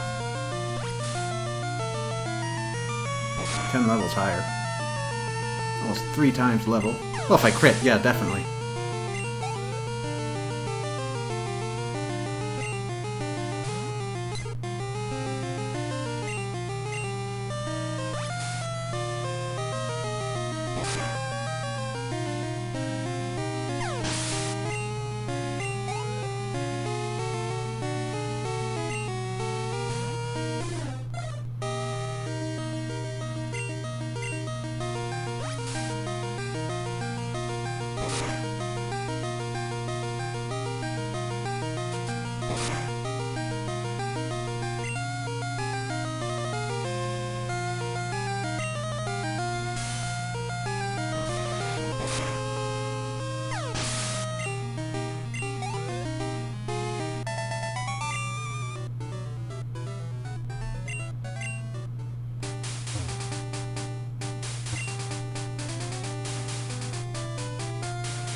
Okay, Union Cave. Finally, Totodile's at home.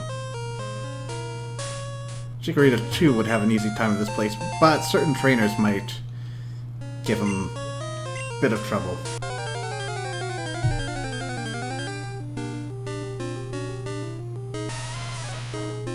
If you didn't catch a Geodude, here's your next chance. And also you'll find the Onyxes running around here, though rather rarely.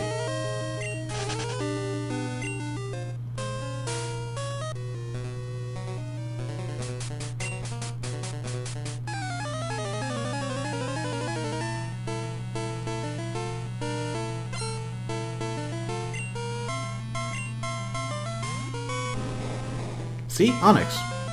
Don't try to catch this one, though.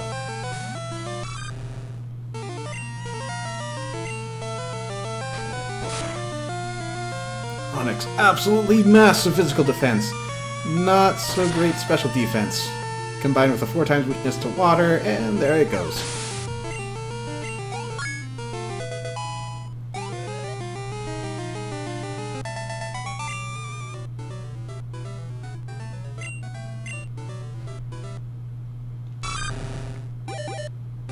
Okay, TikTok's evolving. I don't actually want to do this just yet.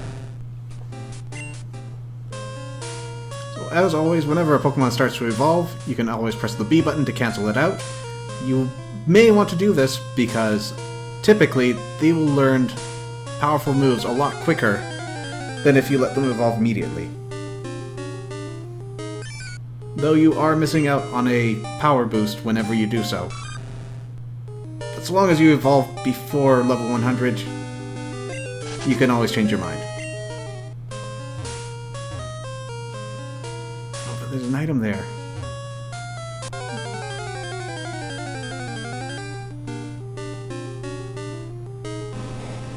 Oh, hello, Onyx.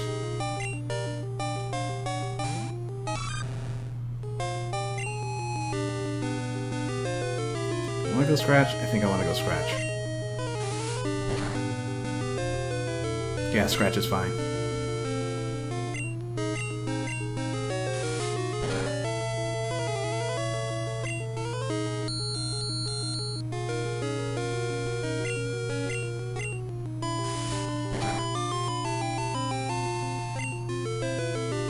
It's another Gen 1 Pokemon that gets an evolution in Gen 2.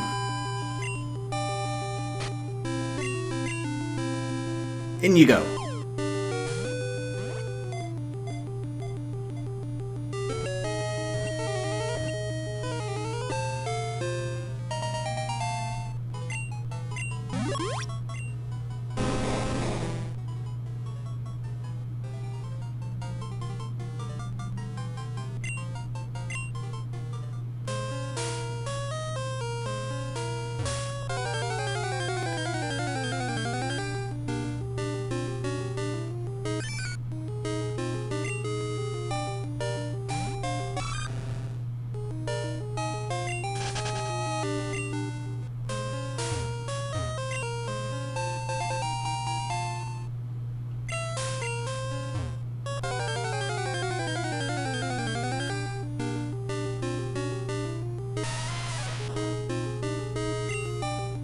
Every time I see Geodude's animation, I think he may have a gambling problem.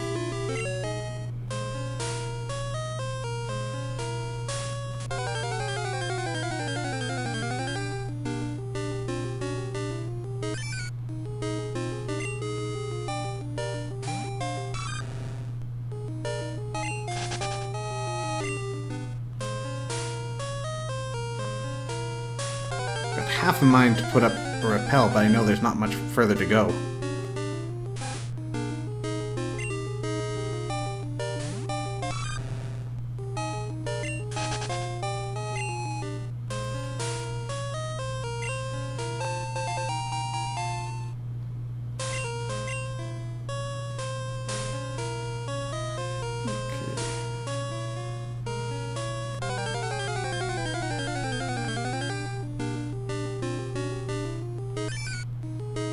Yeah, I'm ready for that repel.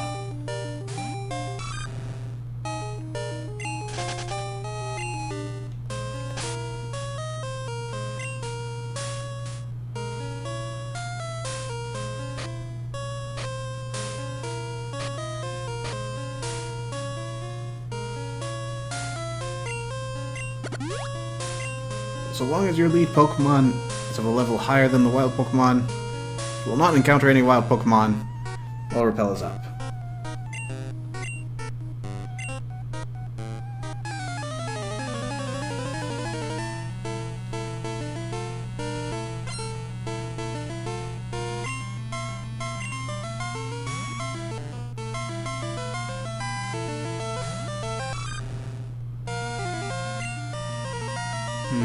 Slowpoke is pretty bulky. I'll give it a Rage a shot.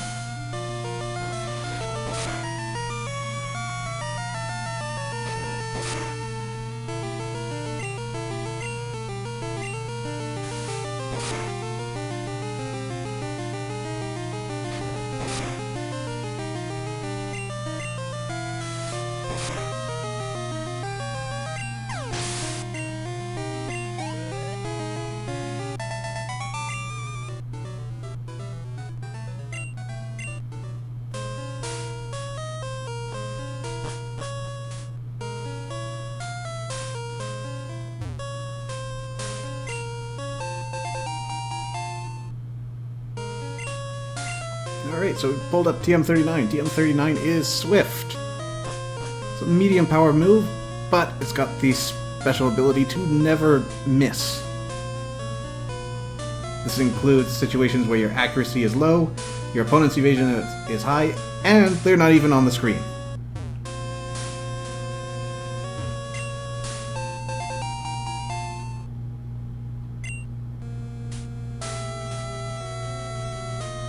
Uh-oh. Almost.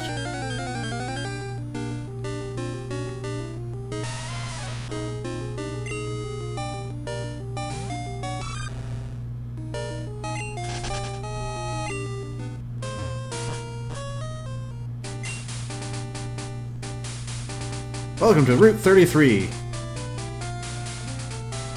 Now leaving Route 33.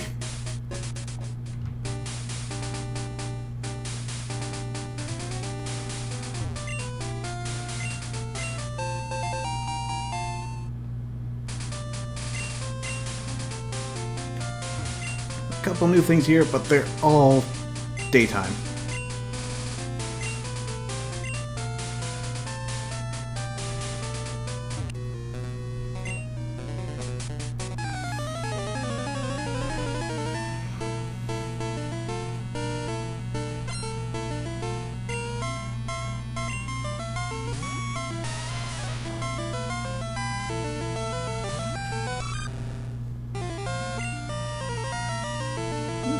Dude, same problems as Onyx.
So Hiker Anthony is another one of those guys who's going to look out for rare Pokemon for us. And in fact, somehow, he knows all about Dark Cave from way out here.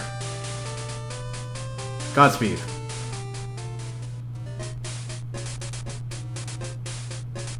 So. Oh man, Best Merited. Now no Timmies will fall in.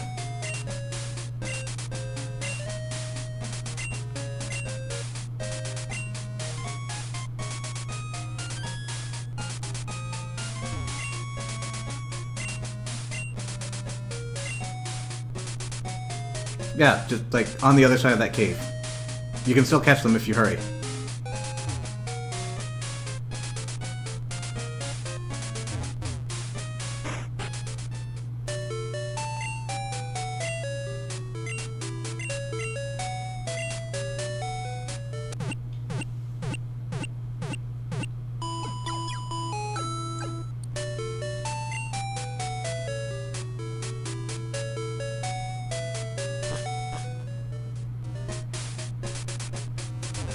So, check up here. It's a fruit-bearing tree. It's a white apricorn. This is not a berry. Can't eat this.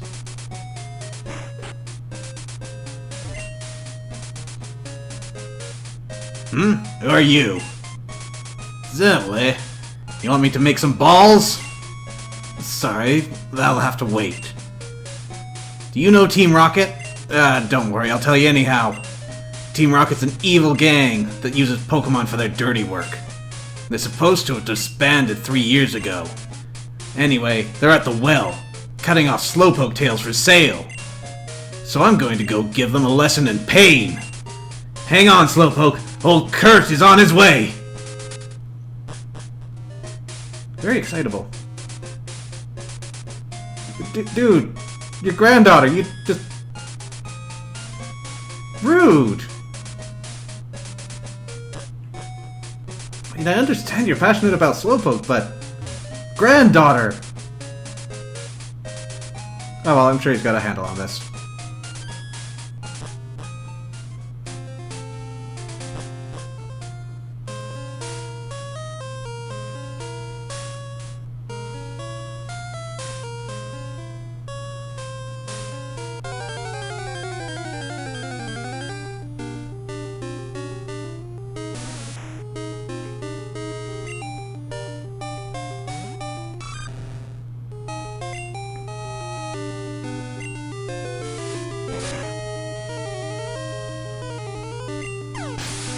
Critical hit. That's a shame.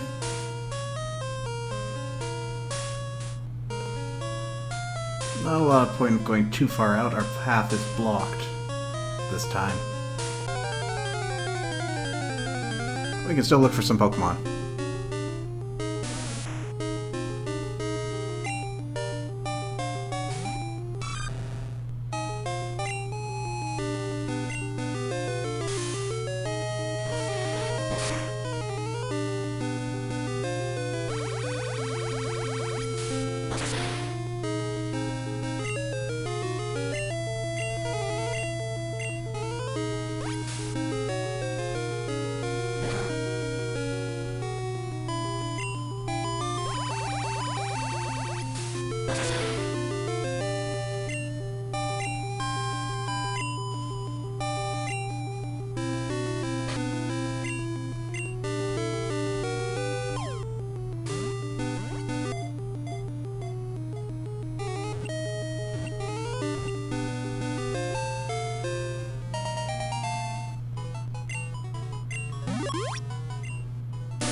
So this little cutie only comes out at night.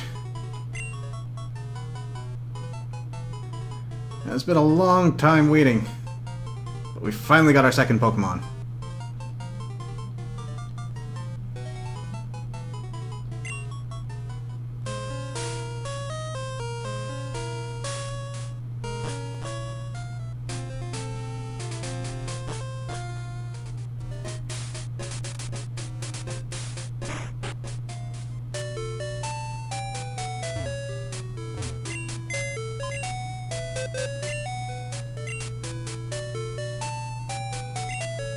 So let's get rid of some of this riffraff.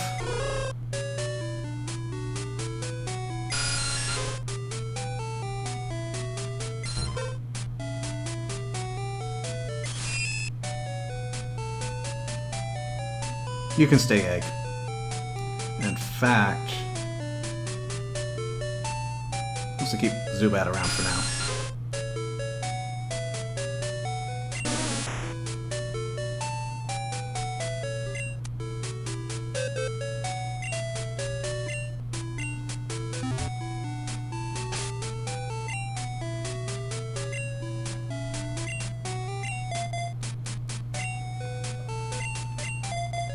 Okay, so Molo's demonstrating something new right off the bat.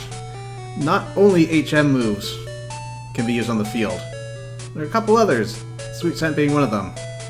Not gonna do us a lot of good indoors, but Sweet Scent will lure wild Pokemon to your location. So it's good if you're looking to catch some new ones or to just have a good old scrap.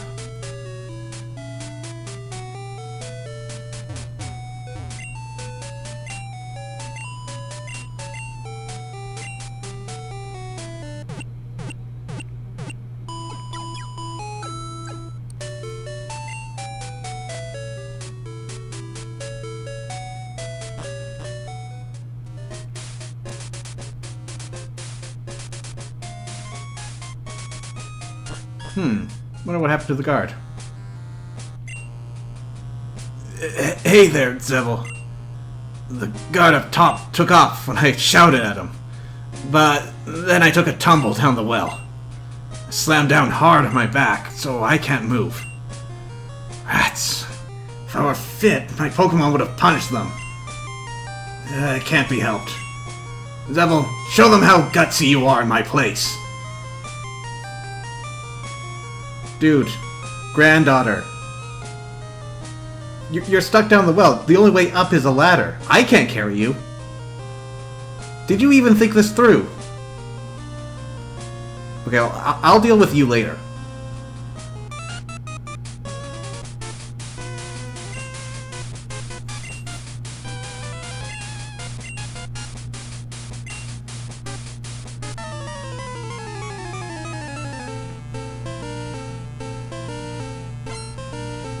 Well, looks like, contrary to popular opinion, Team Rocket's still around and kicking.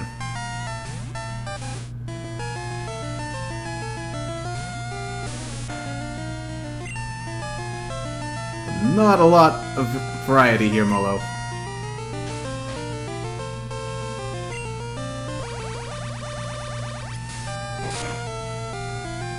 Yeah, we're gonna need you to tag out.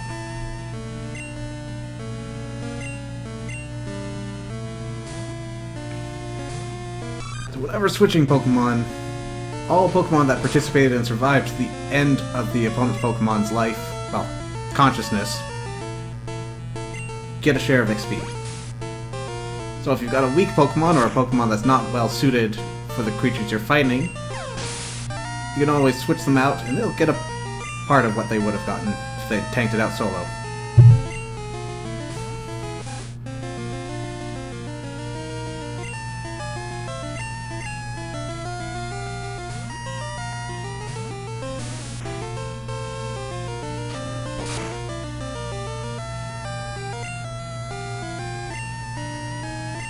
Not enjoying critical hits, though.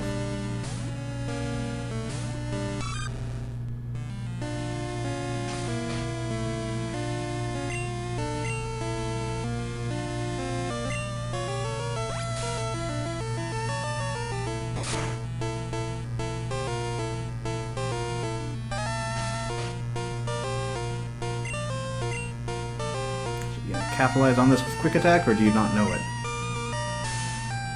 The world may never know.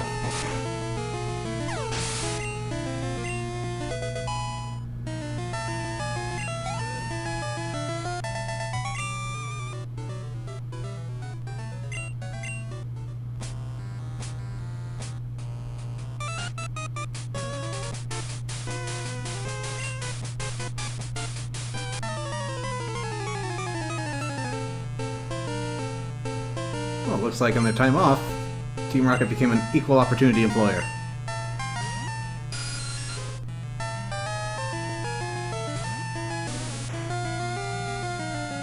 I don't think Zubat will have anything that particularly hurts Molo, but I have nothing that will do anything to a Zubat.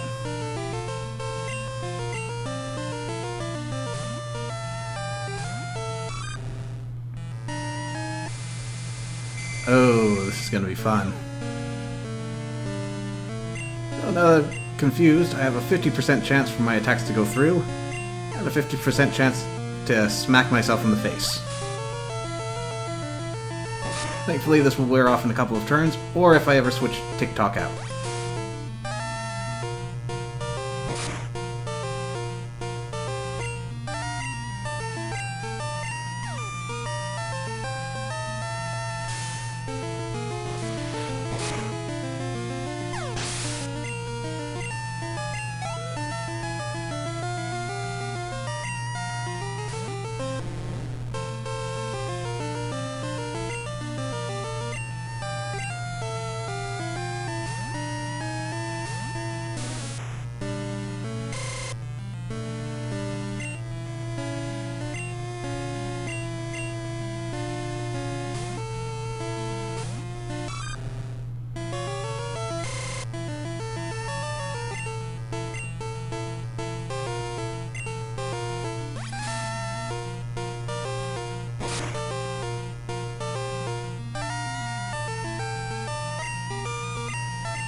And if you're worried about your reputation being ruined by a kid ordering you to stop your crimes, you're not gonna like what's gonna happen in 3 minutes.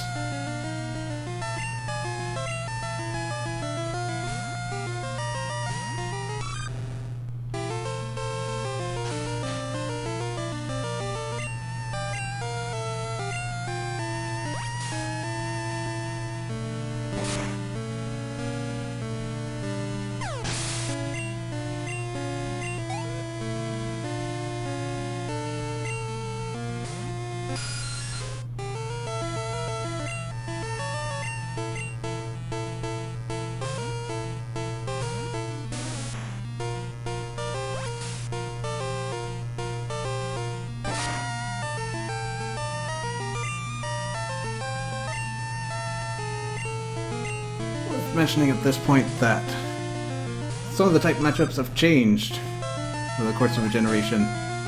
Poison used to be weak to bug, which would mean this attack would be hugely bad news to Oddish.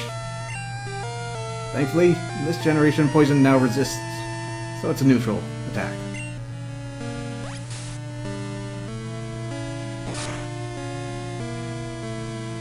Though it is a bit of a shame on Bug's end. They could really use a helping hand.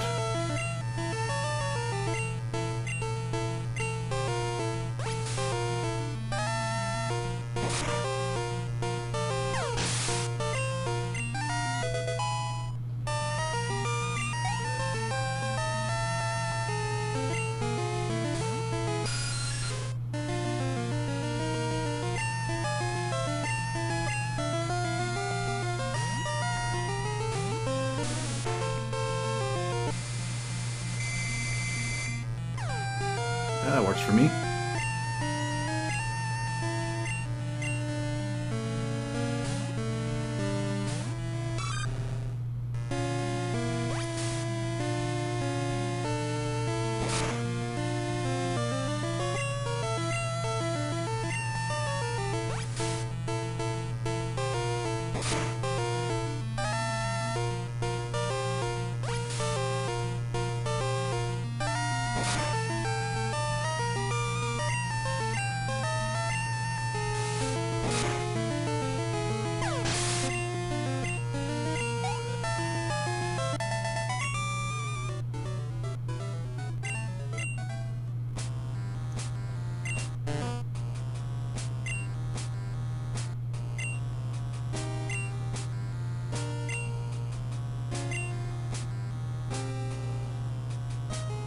Oh, this is why he was so eager to get down here.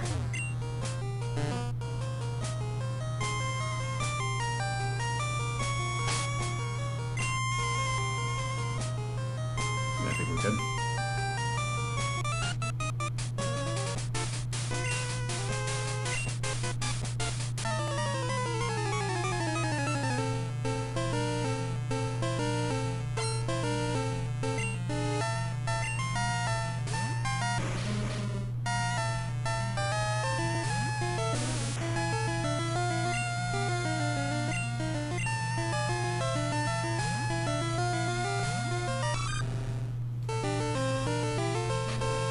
Okay, so coughing, fairly bulky on the physical side.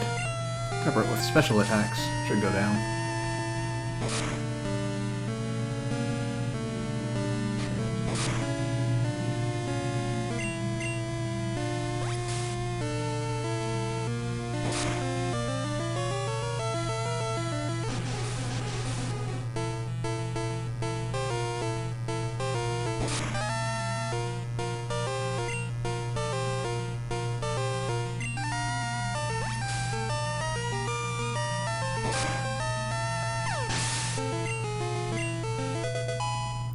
Delicious.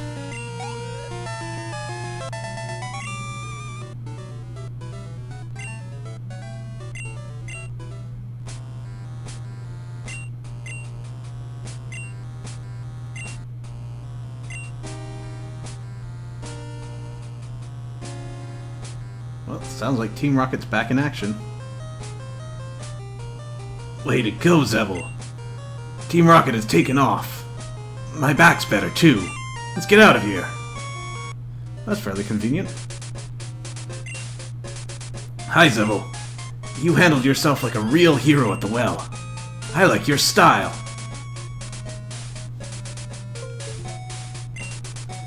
I would be honored to make balls for a trainer like you.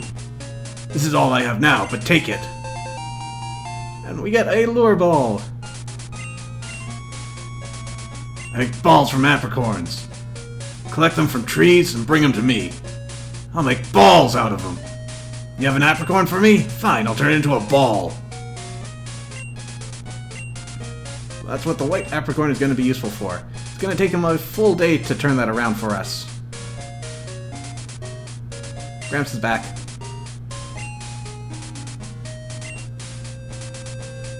Aw, keep it up.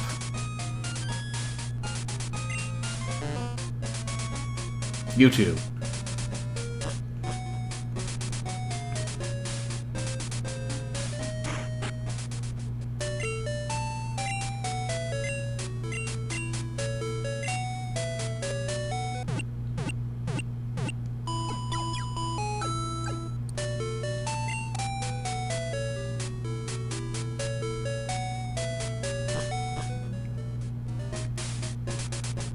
Alright, so I want to drop back down in Slowpoke Well. I'm not going to be able to get very far in it, but there's a new Pokemon I can catch here. Can you guess what it is?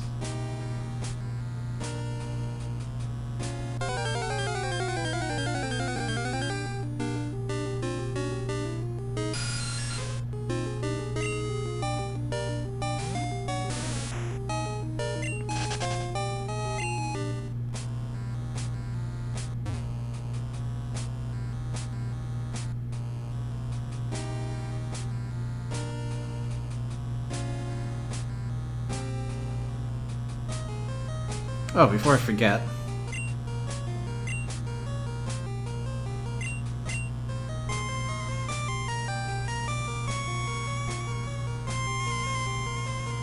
Oh, look, and take the Miracle Seed.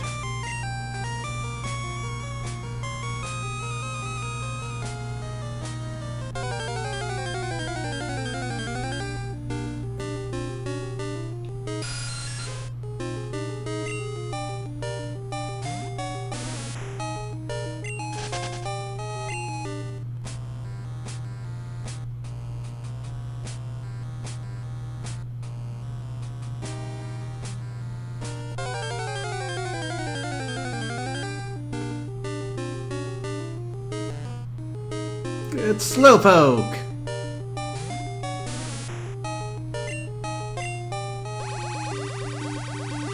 Guess what? It's also got a new evolution.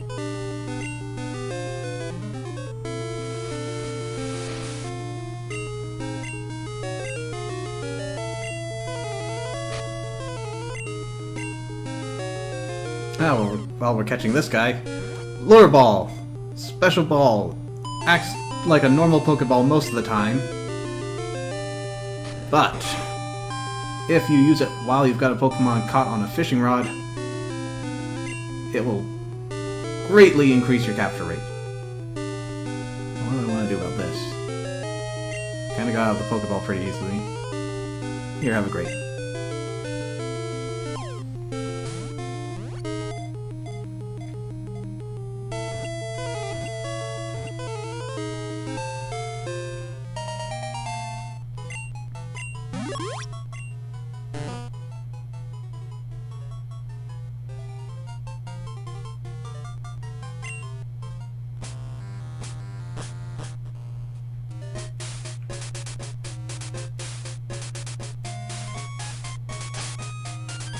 How's everyone doing? Yeah, you're fine. So, Azalea Town.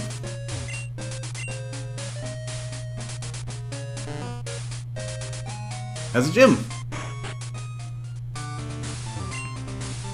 Yo, Challenger. Bugsy's young, but his knowledge of bug Pokemon is for real. It's going to be tough without my advice. Let's see. Bug Pokemon don't like fire. Flying-type moves are super effective too. If you got Cyndaquil, this is going to be an easy gym for you. If you've caught a flying type up to this point, also in good condition. If you're charging in alone with a Chikorita, you might have a bit of an issue.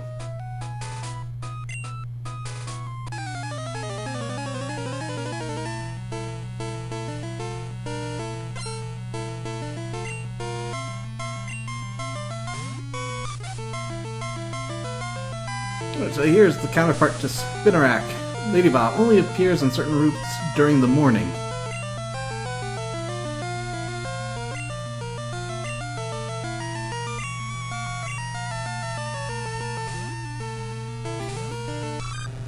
Overall, it's not an amazing Pokemon. It's got some support moves to its name, but there are a lot of Pokemon that does what it does better.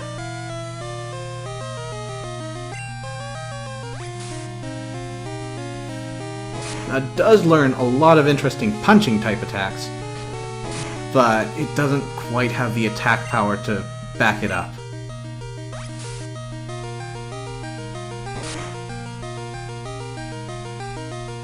Which is a shame. I'm rather fond of Ladybug's design.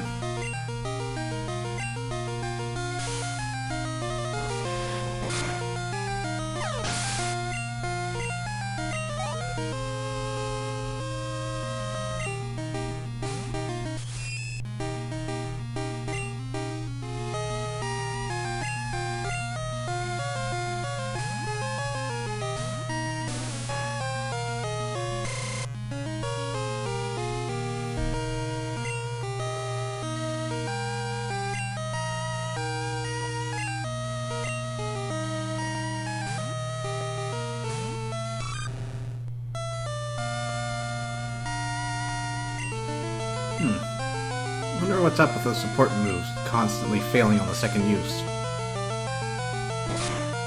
They should be fairly accurate.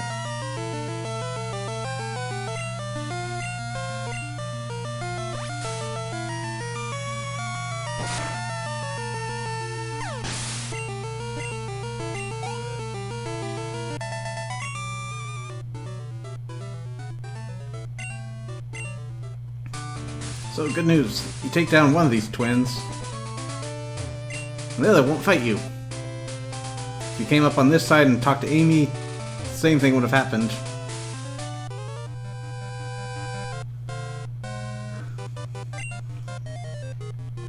Kinda had a setup going before they actually had the support for it.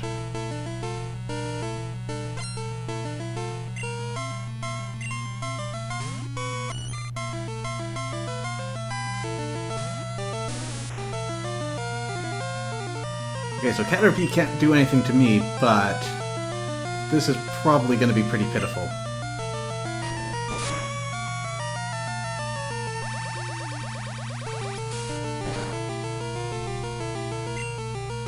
Yep, ain't nobody got time for that.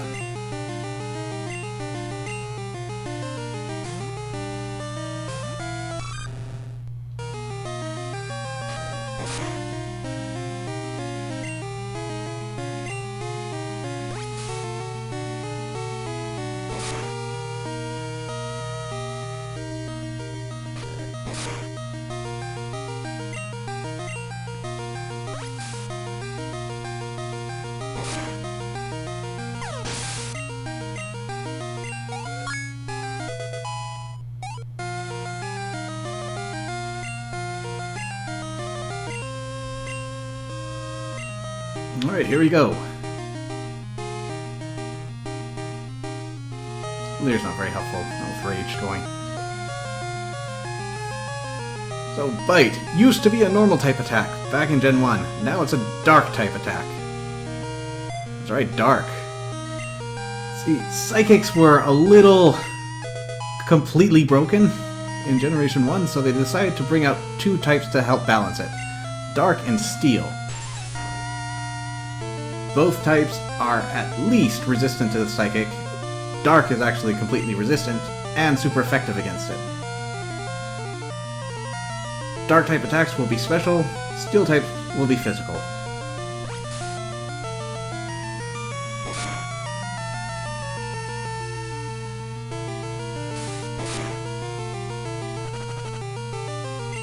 And that's the poisoning.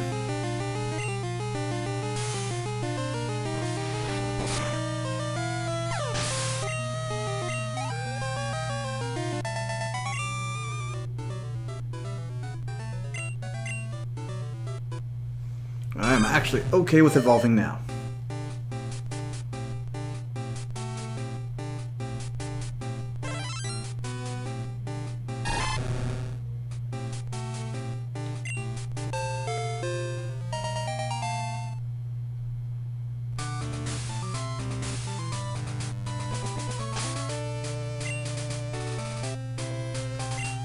Still poisoned.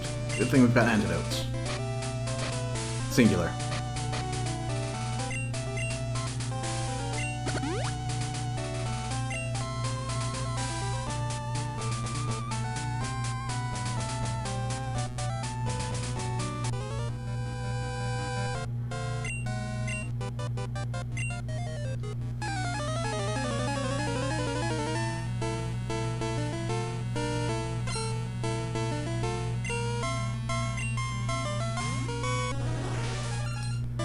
I hate to break it to you, kid, that's not an adult Pokemon.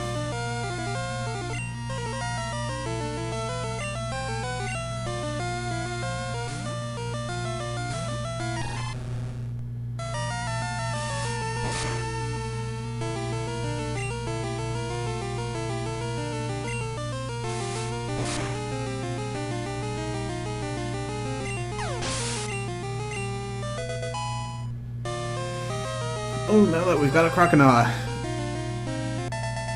Larger stance all around from Totodile. I've always considered him a bit of an odd duck in the evolutionary line. Like, suddenly he gets a caveman aesthetic with a pelt toga.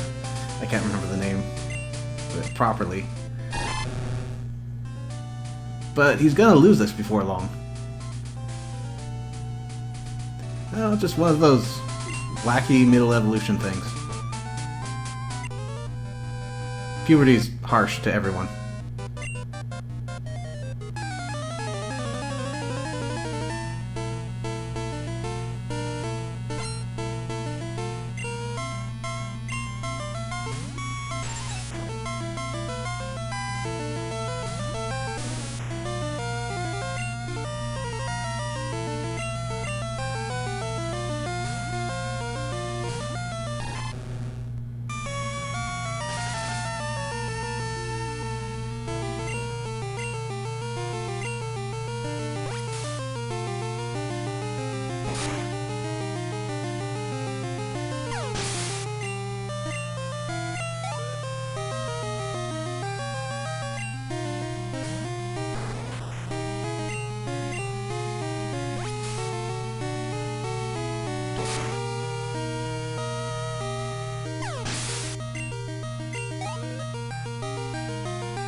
Oh, full evolution line.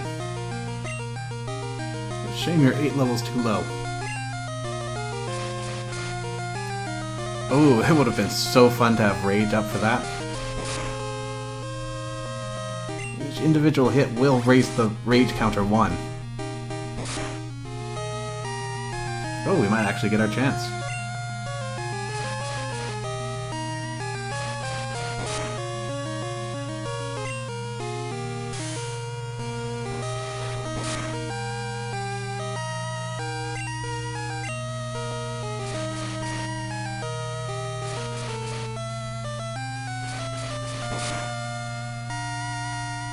Perhaps misremembering.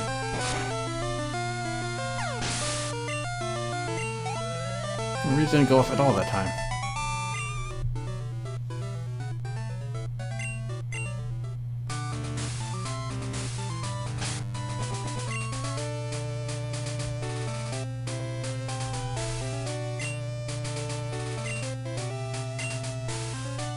Let's get potion out.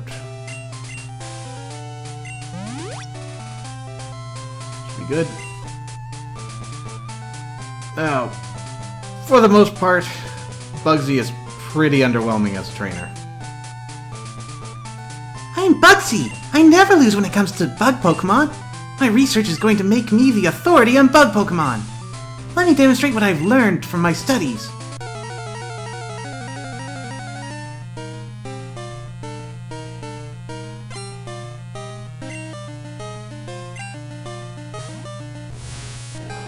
That's right. we are starting off a gym leader battle with a Metapod.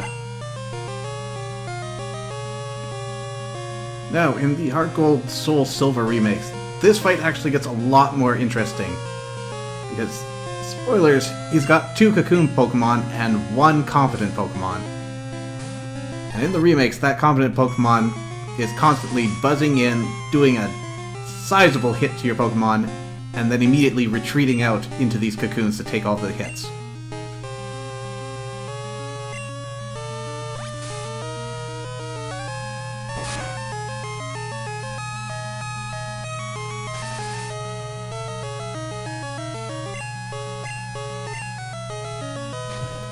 Sadly, we're not going to see any strategies of that caliber here.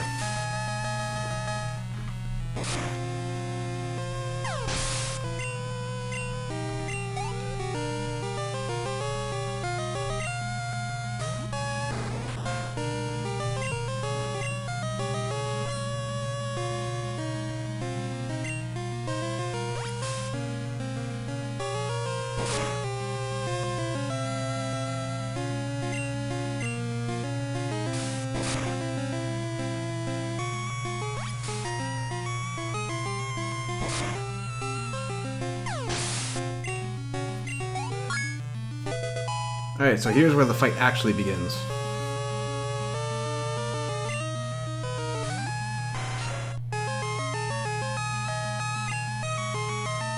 Scyther, very fast. Hits hard. And his signature move there, Fury Cutter.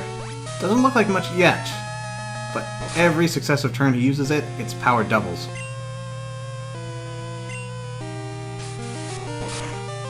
Now, if only he were to use it successively.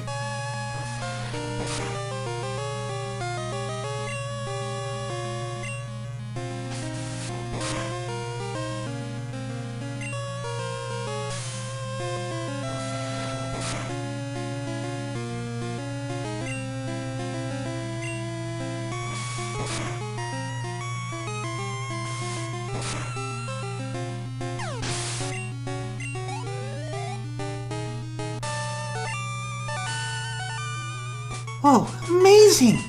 You're an expert on Pokemon. My research isn't complete yet. Okay, you win. Take this badge.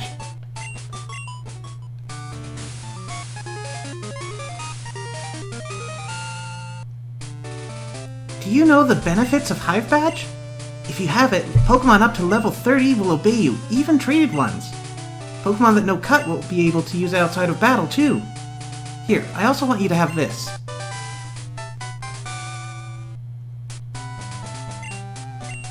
TM49 contains Fury Cutter. If you don't miss, it gets stronger every turn. The longer your battle goes, the better it gets. Isn't that great? I discovered it! Unfortunately, Fury Cutter isn't that great. The concept is interesting, but the fact that you have to have a Pokemon using it over and over again to get any sort of mileage over it, not being able to vary up your tactics, and as soon as you do change it up, you're right back at square one. Unfortunately, not particularly helpful.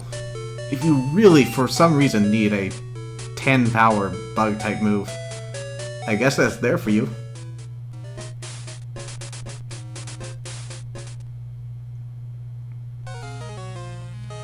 Tell me something. Is it true that Team Rocket has returned? What? You beat them? Quit lying. You're not joking. Let's see how good you are. Straight out of nowhere, our rival returns. And he's beefed up his team.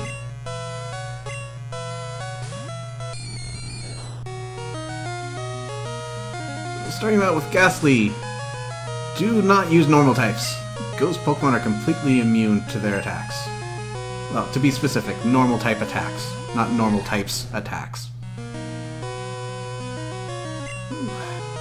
Hypnosis will put you to sleep, but it's got fairly low accuracy, so if you're lucky you don't have to worry about it.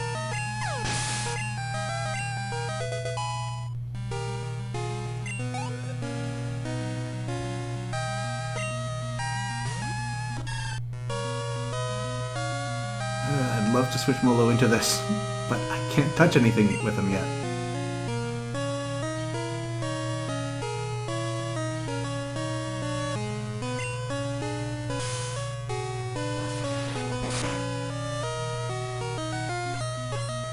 Oh, that's not good. Reflect is going to increase the defense of his entire team for 5 turns, so switching over to special attacks.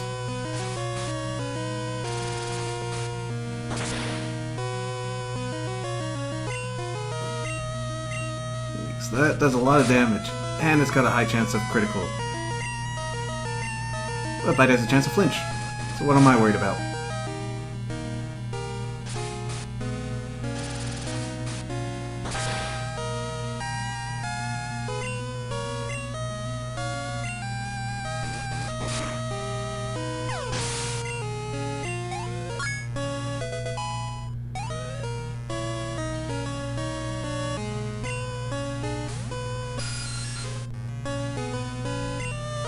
Your day will come, Molo.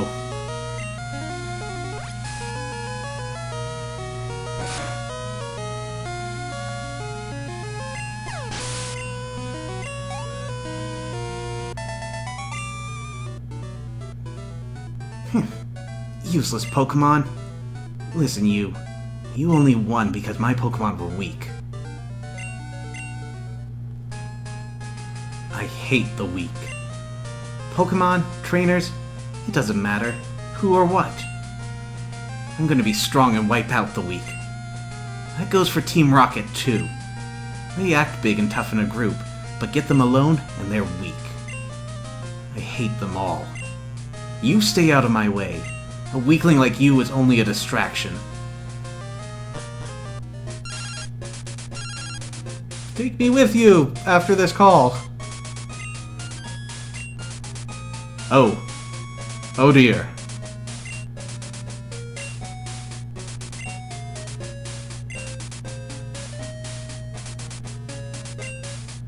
I wonder if I'm going to get there in time.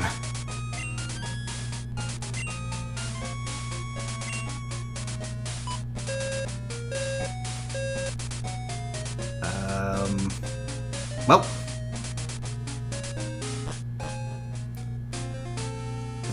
Probably in my best interest to take the long way around, or rather, go forward. This will eventually loop back around, but going backwards is going to be a huge time sink, and there's no quick way back to where we are.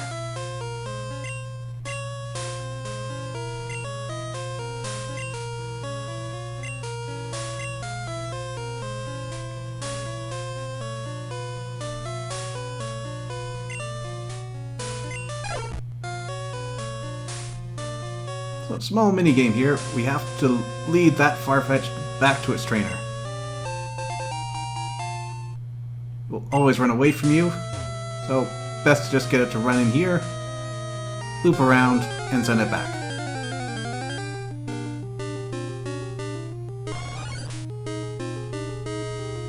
Venonat.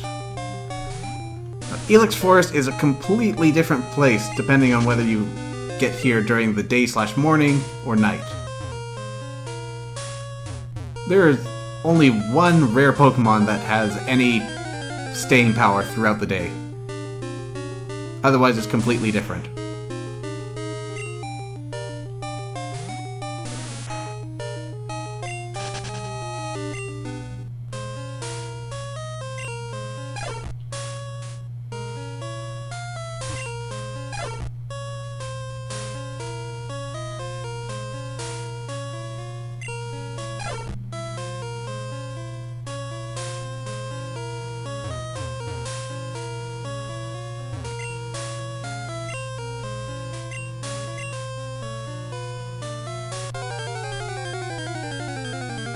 This man is actually a Pokemon! Oh, neat, a Psyduck.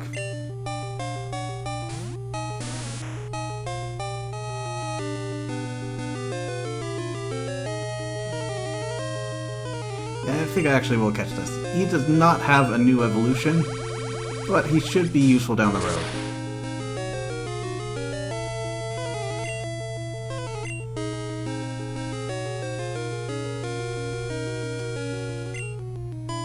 Actually, with that in mind, it might be a better candidate. So never mind on that.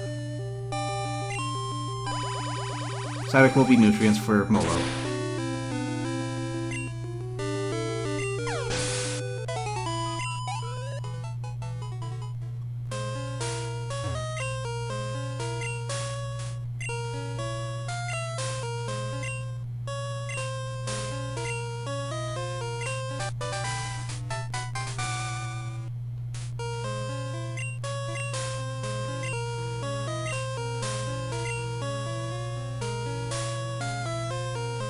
Alright, so now that Farfetch'd is reunited, we want to head back to Azalea Town. Two things. One, I didn't bring a Pokemon that I want to teach Cut to.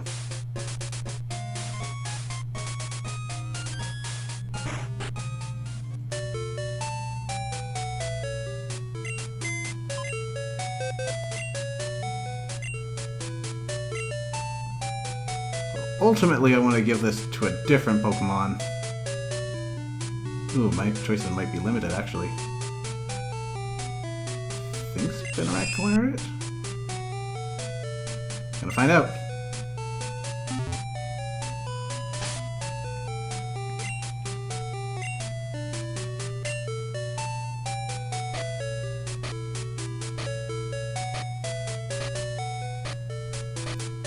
Oh, there it is.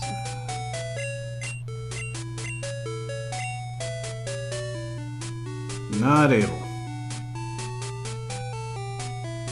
Okay, what do I want to do about this?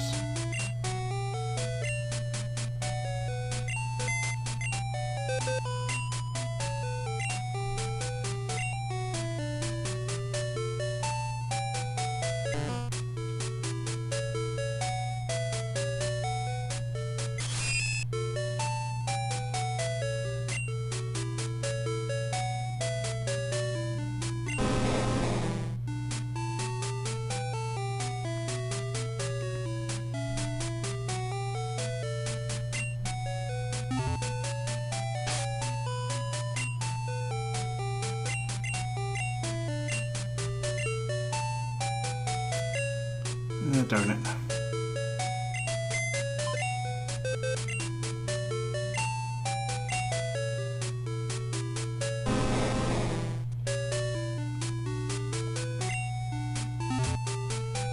Well, good news is a lot of things in the Elix Forest will learn Cut.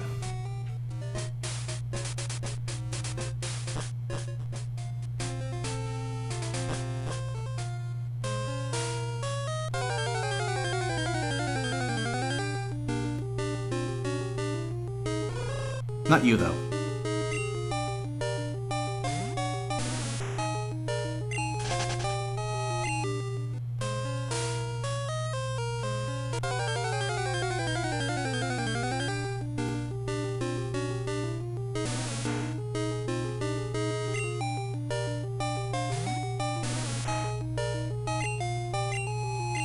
It's gonna take forever.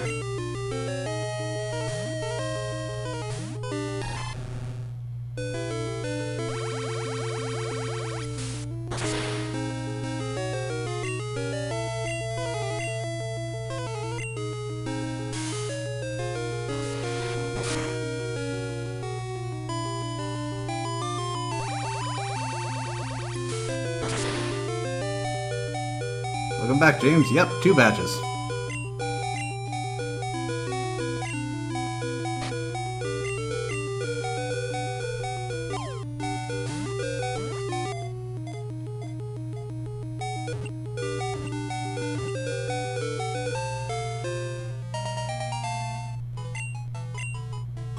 I don't need a nickname.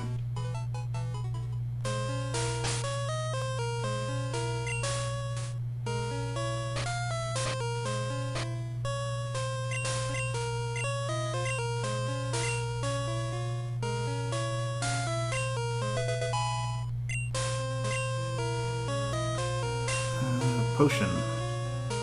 Probably be good now.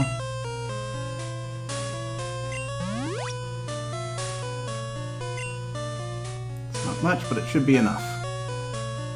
Another great addition to this game. You can now talk to things that need to be interacted with HMs. no longer have to dig into that menu.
Now, as much as I want to take this quick way out,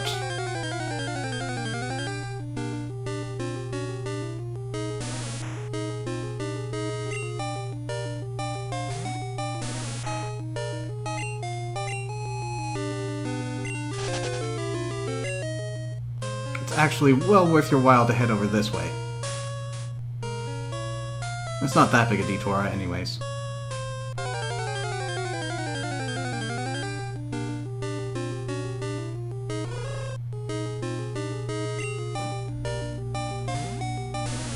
Why Molo for Oddish? Named it after a Hawaiian island.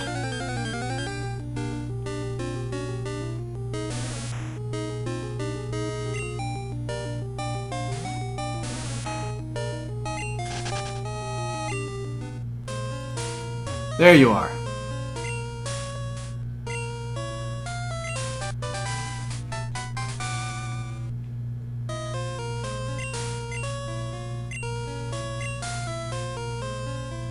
Alright, so, not something we're going to experiment with just yet, but TMO2, pretty useful TM. It's got a really powerful attack for this stage in the game, with an added chance of flinching whenever it connects. And you can use it on the field to shake up these tiny little trees to get some rare Pokemon.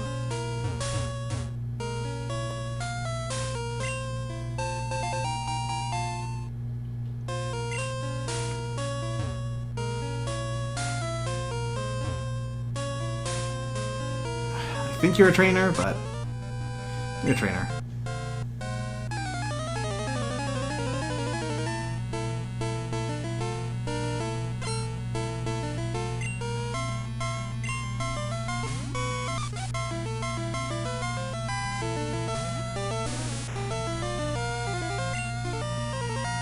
Oh, and I forgot to get the thing that I went back to get.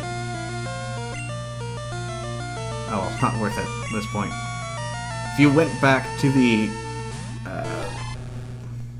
charcoal guy's hut after you recover the Farfetch, you can go there, pick up a charcoal. Basic hold item, powers up. The power of fire moves by 10%.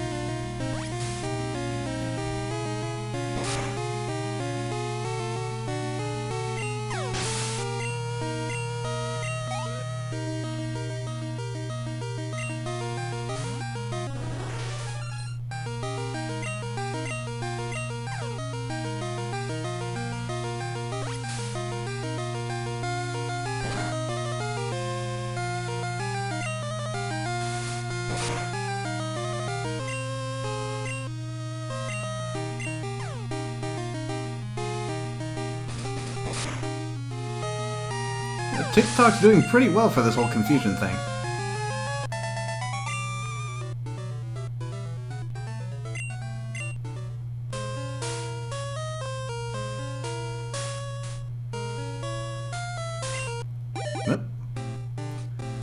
Alright, since we've had this egg with us for so long and taken so many steps, it's ready to hatch!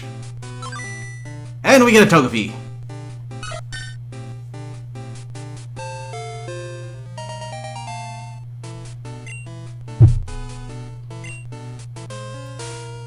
This is our very first baby Pokemon.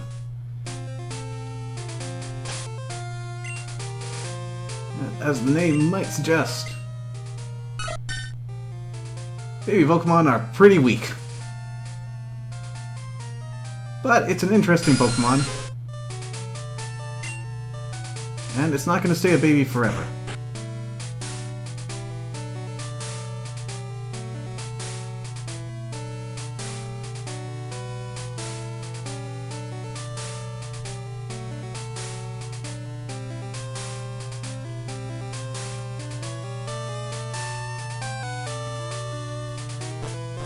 Alright, so a perfect time to get a baby Pokemon.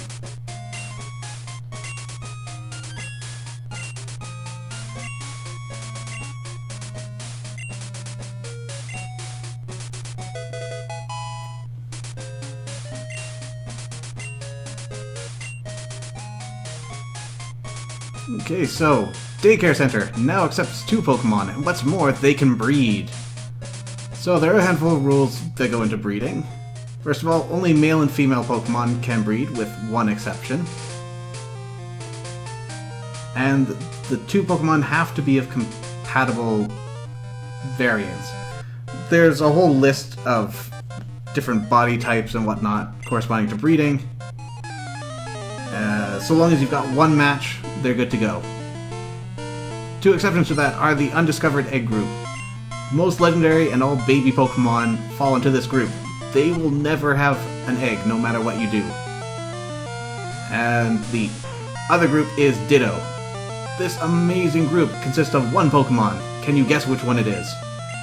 But, so long as they're not from the Undiscovered Egg group, Ditto can breed with anything. It's got a bit of a reputation as a result. Uh-oh. I need that.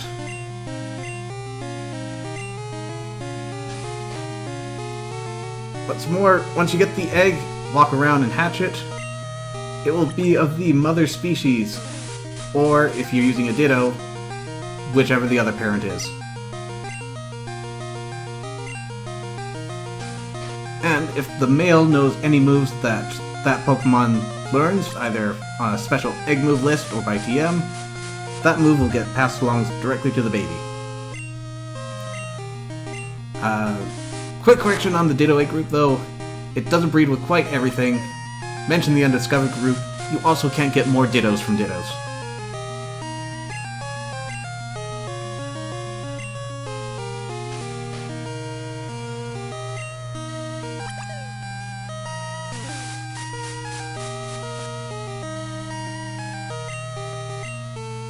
You are not dodging anything, so give me my Absorb back.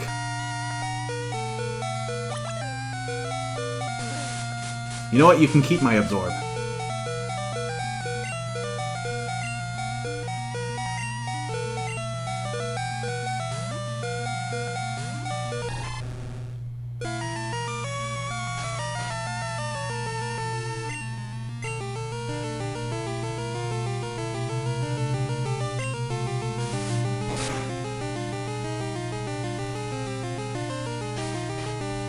Also worth mentioning at this time, that odd egg that I picked up from the daycare couple, only available in Crystal. And it's got some interesting properties to it, which we'll get into once it hatches.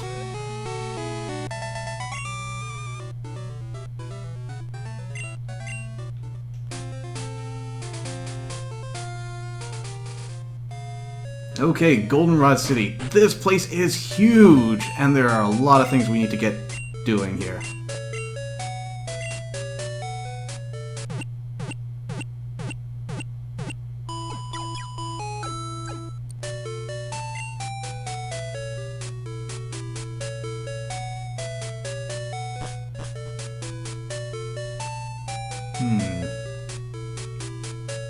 I'll figure that out. expecting someone here. Maybe I'm misremembering.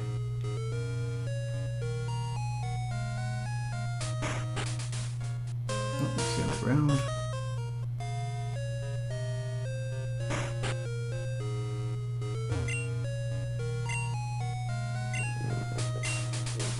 Sure, I'll just take anyone's phone number.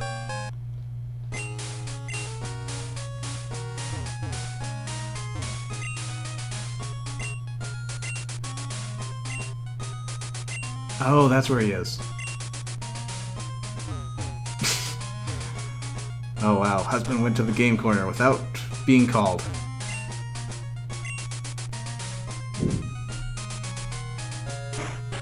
Okay, underground path. Couple of useful shops down here. And trainers. Slightly less useful.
Alright, we got the coin case. Let's let us gamble. Okay, so down here, couple of shops. I don't remember which day this is open, but you'll find a herb shop in here.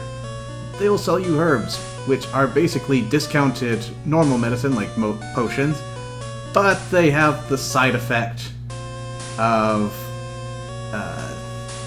lowering your Pokemon's happiness. And happiness is important. Firstly, we've got the Haircut Brothers. There's an older brother and a younger brother. They will show up on every day except for Monday, alternating shifts. Older brother will make your Pokemon beautiful and raise their happiness a moderate amount. Younger brother is a bit more random and may raise it even more than the older brother can, but could also raise it significantly less.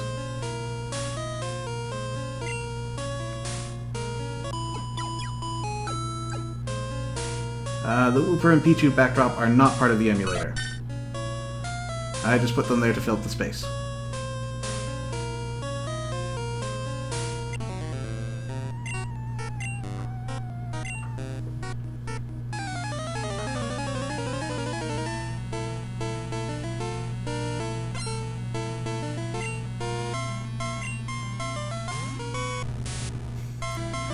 Oh man, Molo, it was almost your time to shine.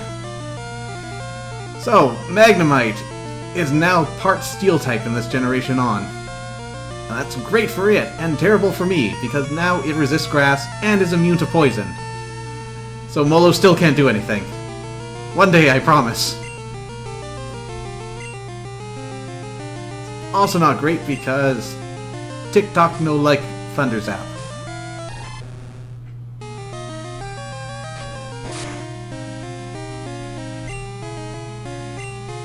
Why'd I click Rage? I wanted Water Gun.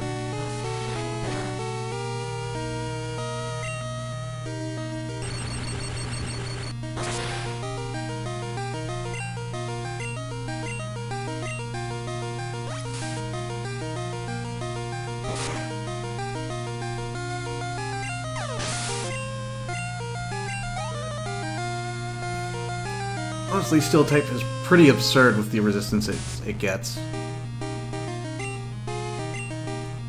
There are very few types that hit it neutrally. Two, I believe, water and electric. And very few that hit it super effectively. Thankfully, though, the ones that do hit it super effectively are super effective against a great variety of types. And so they were fairly popular in the first place. Perhaps more so because Steel is now a thing.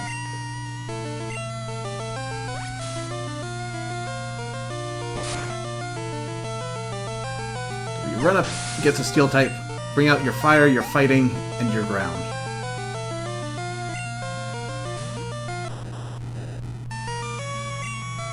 Voltorb, Molo, you can do it!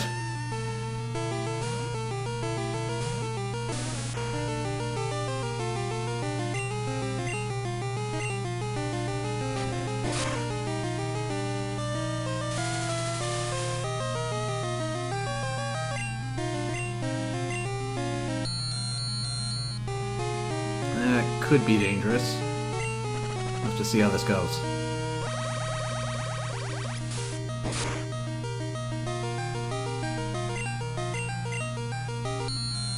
Okay, that's very dangerous.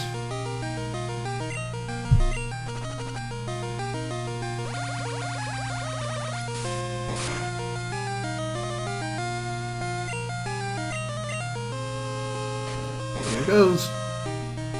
Oh, what was I worried about?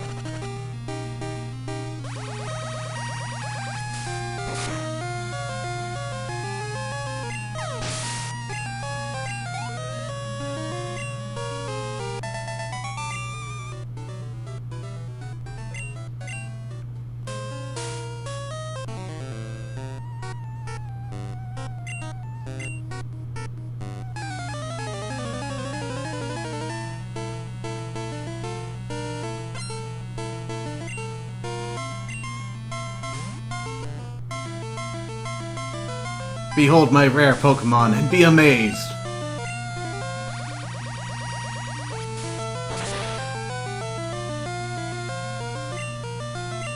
It's literally everywhere in the forest we just passed.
Alright, so what other amazing stops are there for us here? Name Raider!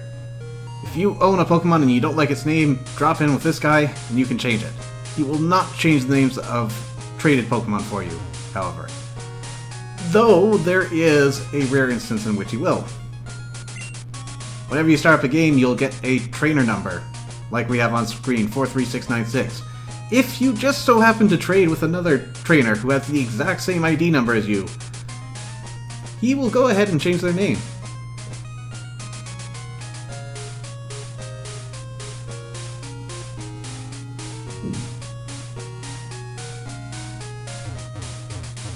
Out of my way.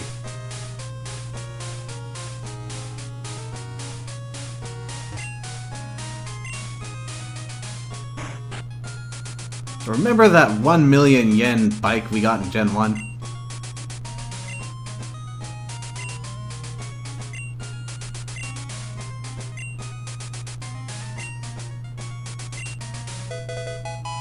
Isn't that so much easier?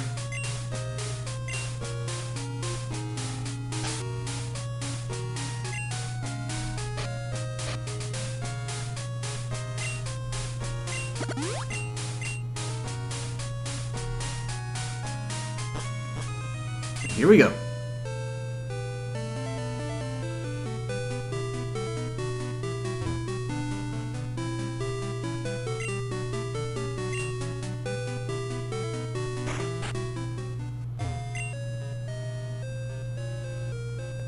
Next we have the radio tower. Actually, I think it's this guy we wanted to talk to. Girl, sorry. Special quiz campaign on right now. Answer 5 questions correctly to win a radio card. Do it. Pokemon that appears only in the morning. Yes. Is this statement correct? You can't buy a berry at a mart. HMO1 contains the move Flash. No, HMO5 contains Flash. Which is why I answered yes.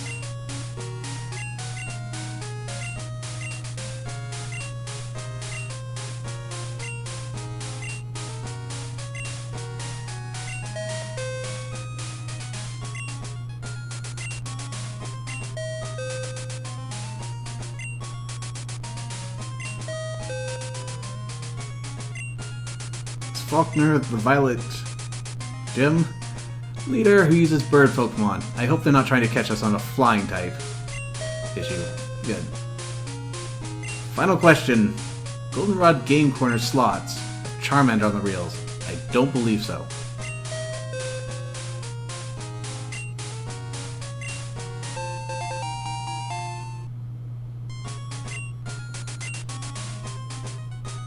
Oh, now our Pokegear has radio functions. You can even tune it yourself. You get a handful of channels with this, and a couple of other uses throughout the game. So this one will tell you about Pokemon that you may encounter.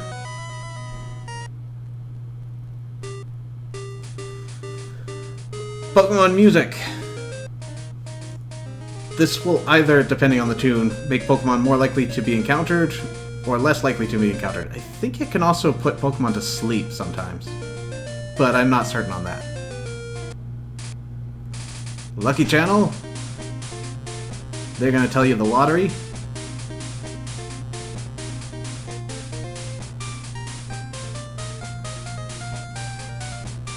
There is 55663.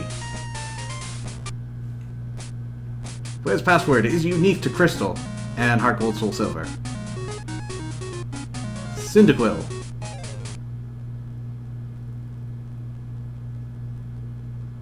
And that's it for channels. Oh, worth pointing out.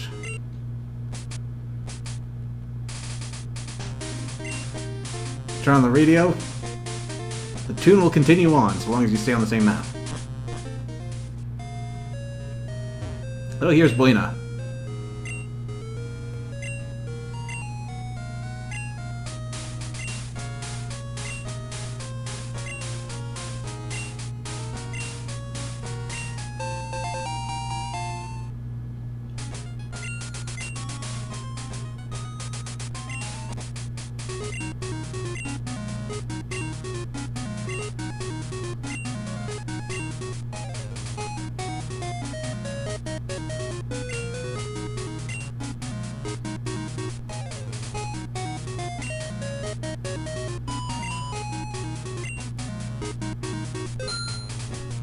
A rather odd radio show where you have to show up in person to the studio to take the quiz rather than calling in.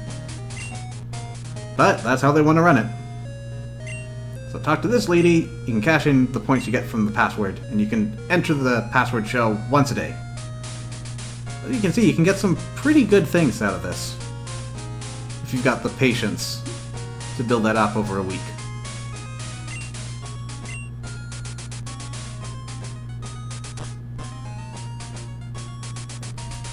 You are a lucky number show. So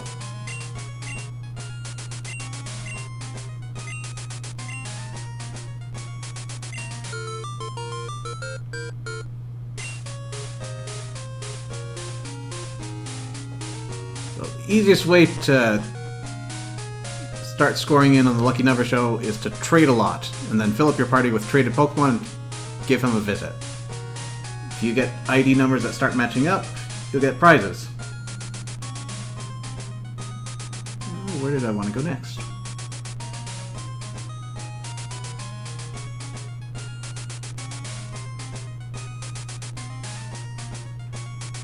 Oh, that's a good place to go.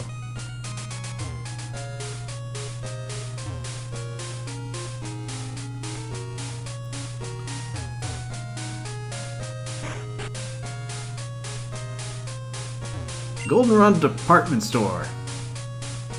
This place has a huge selection.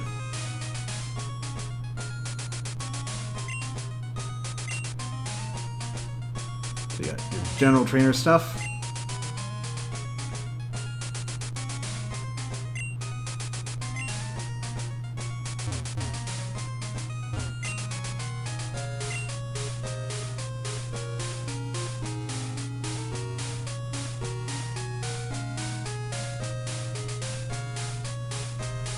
Some of these. Wait. Only a couple, because I'm pretty sure I'm going to get a better variant of these soon.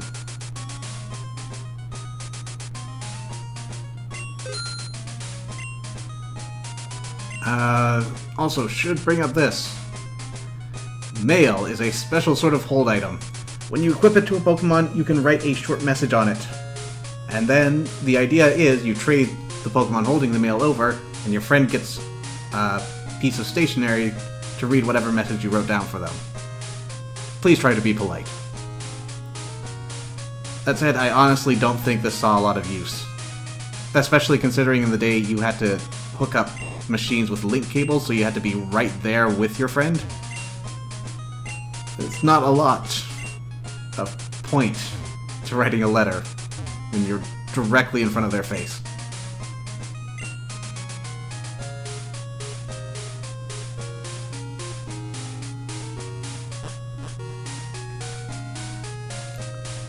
Which was this? Battle collection.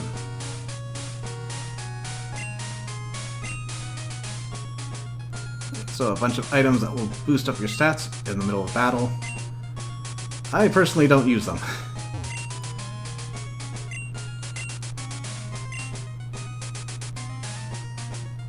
They can be handy in a pinch if you really need to boost up your stats and don't have a move to do it. But I don't think it's a particularly viable strategy in the long term. These items will permanently increase your stats up to a certain maximum.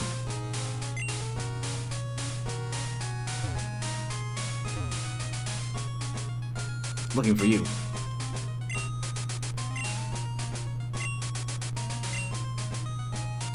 I was not looking for you.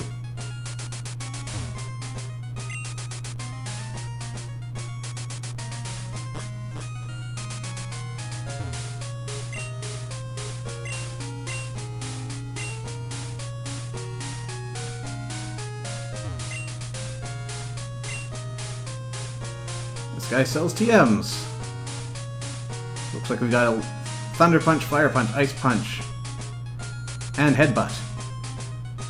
Headbutt's a useful move for on the field, so if you accidentally use it up and don't have it anymore, you can come back here, drop a little bit of cash, and start using it again. Here we go. So, this city has a gym. This gym is absolutely notorious. If you're having difficulties, go south of the town. You can rarely encounter Abras, and if you're having a really tough time of it, you can play in the game corner until you have enough money to just outright buy an Abra. Trade it to this guy, the Machop you get will be a perfect fit for the gym. Though, depending on the level of Abra you have, you may have to level it up a bit first.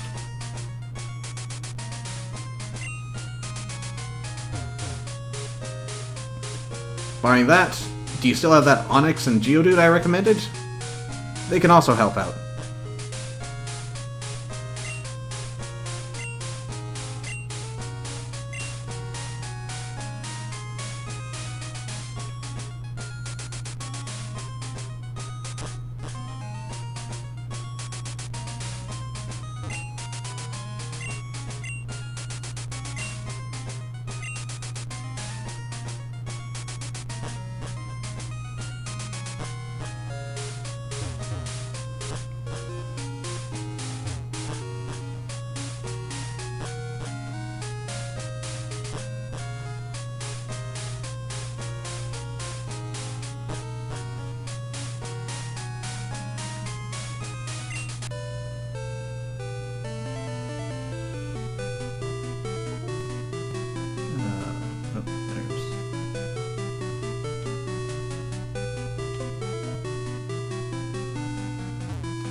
gonna have to replace the batteries on this thing right after stream. I think I know the perfect way to close out the night.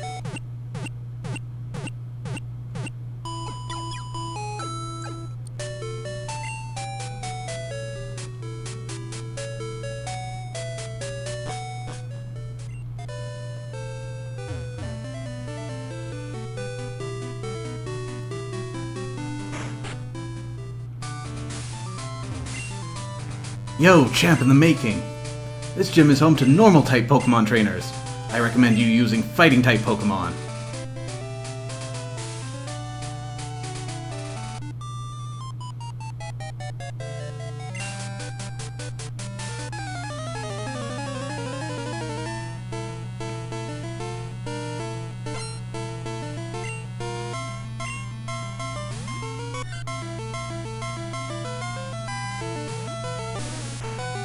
Sentret is one of the daytime critters we haven't been able to see up to this point. It is essentially this game's Rattata, if there weren't already so many Rattata. But man, is it, in its evolved form, just so cute.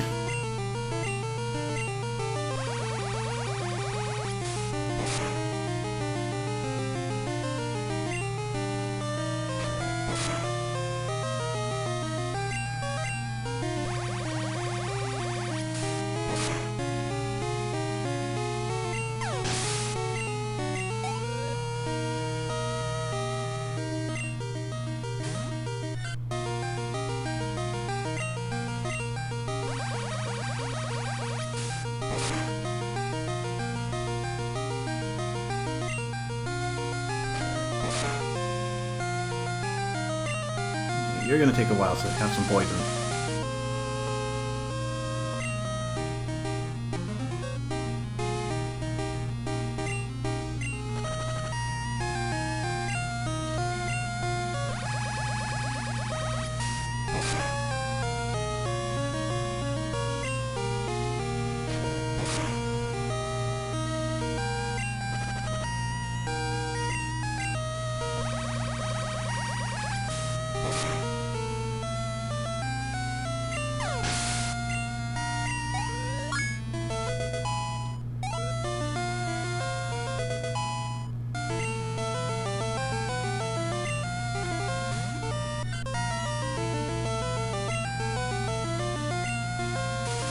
There we go, Molo.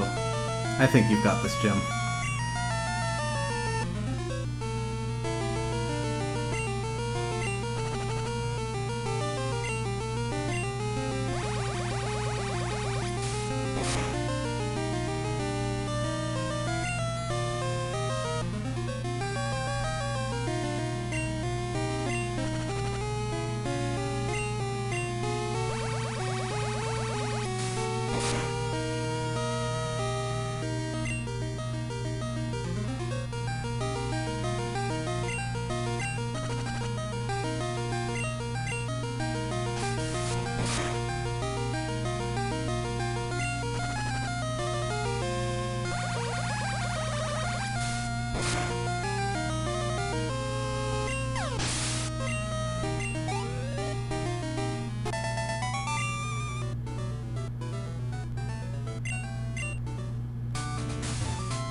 This gym has a really cute design, which is kind of hard to appreciate as you're going through it.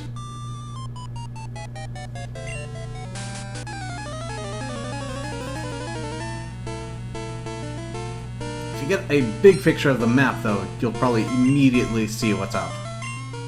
And that's that all these bushes and flowers are arranged in such a way to make out a fairy sprite.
starting to run a little low.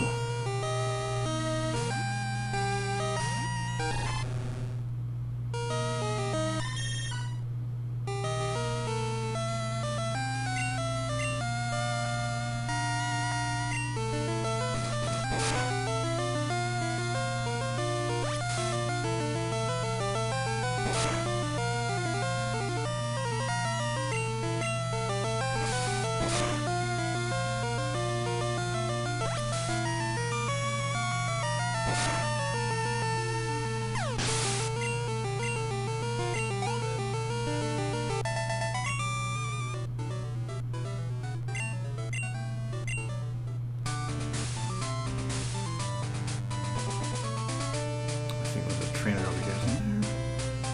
Nope. Good stuff.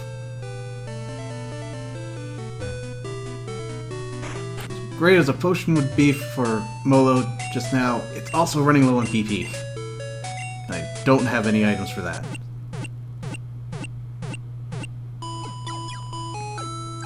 That's the problem when your attack only does chip damage.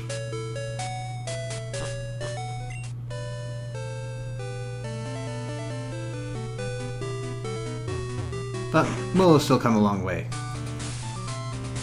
It's now largely self-sufficient.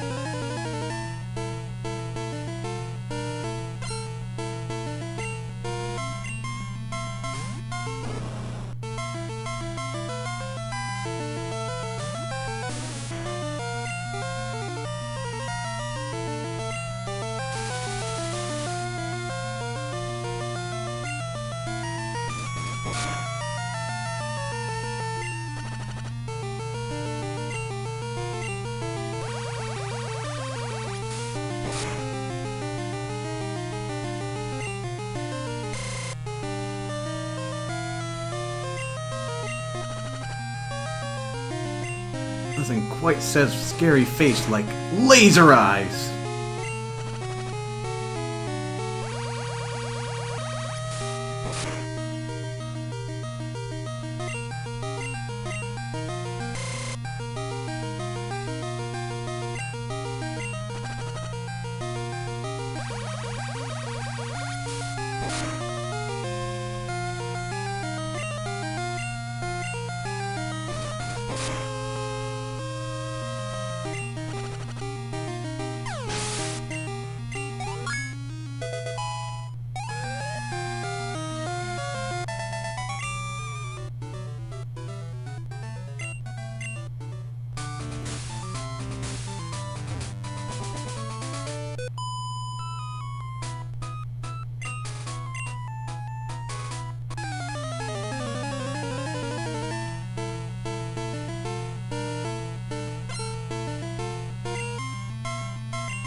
Oh boy, this is gonna take a while.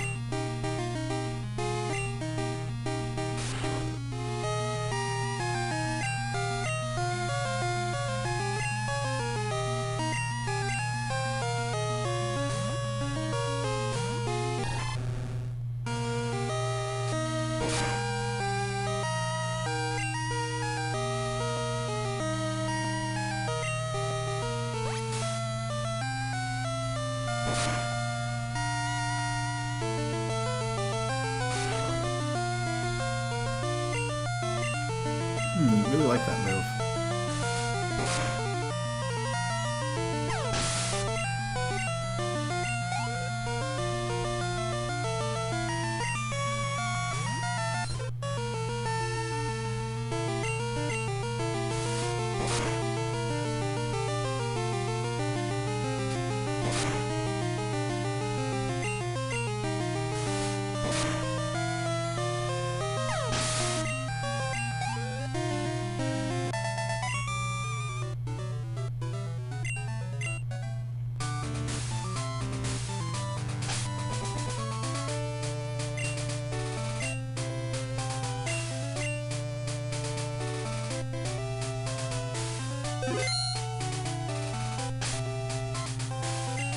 Alright. It's time.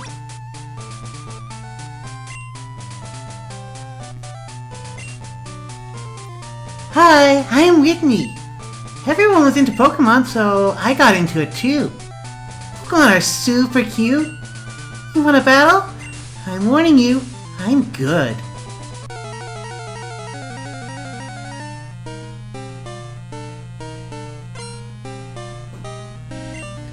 If you thought you were doing well, Whitney is here to teach you otherwise. So starting off Clefairy, not that big a deal. Unless you choose the wrong move. Well, Poison Powder does have a chance to miss.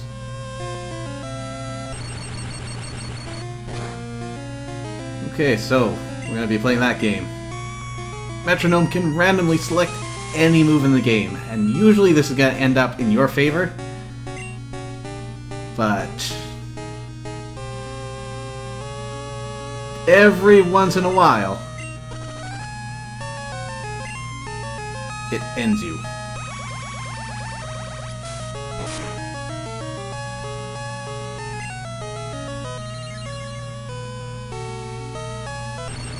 Okay, with Thunder Shock, now Thunderbolt. Next one gonna be Thunder.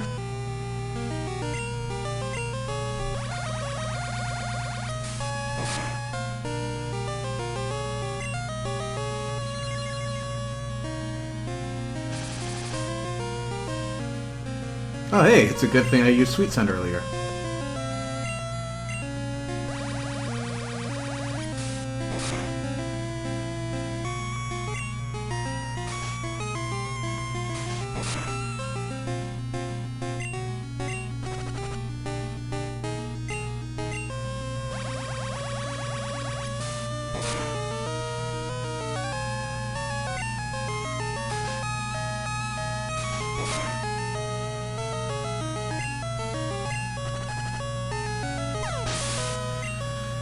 Okay. Let's try to learn Sleep Powder. It's actually an interesting proposition. Here's Sweet Scent.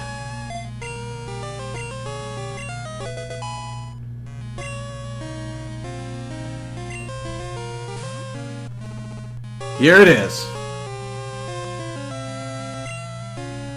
I am going to send out you so that I can reset my accuracy.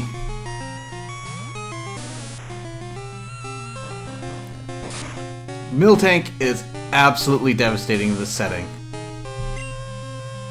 So here's a couple of reasons why. One, her signature move is Attract. Attract causes a state similar to Confusion, where half the time you waste your turn. It's only effective against Pokemon of the opposite gender, so in this case male Pokemon, but you have a much higher than average chance of getting a male Pokemon with your starter, which is probably your strongest up to this point. That aside, Miltank is fast, Miltank is bulky, Miltank can heal itself, and Miltank can strike hard. Have fun!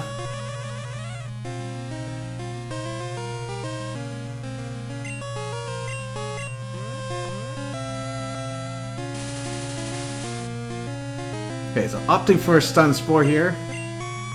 This should slow it down, and every fourth turn or so, Miltank will completely lose its ability to act.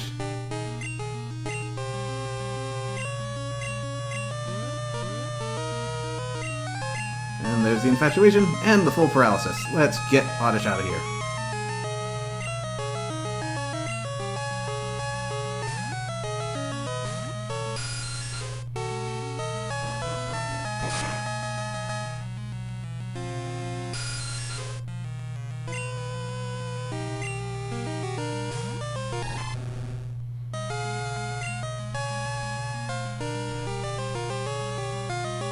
Probably going to use Attract right off the bat. Water Gun should be my strongest move right now.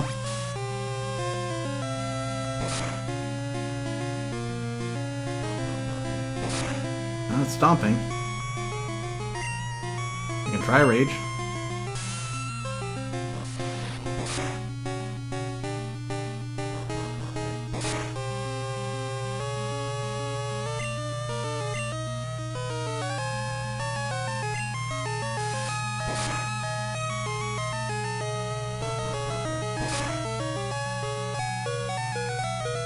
Okay, time to heal up.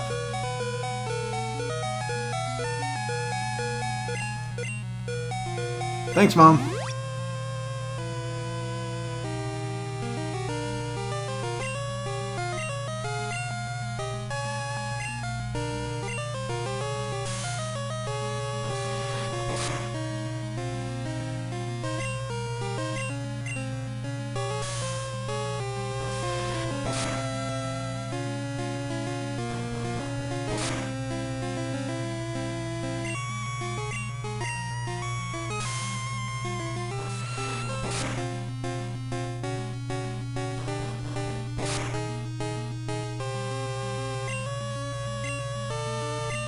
Let's finish you off. Almost. And that was a crit, too. No! Little drink restores half of her HP.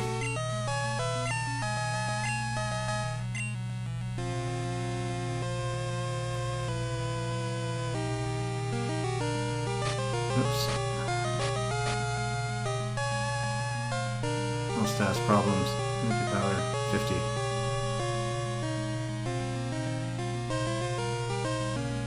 Yeah, best to use it now. Energy powder is one of those herbal medicines I talked about earlier. So, TikTok won't enjoy this.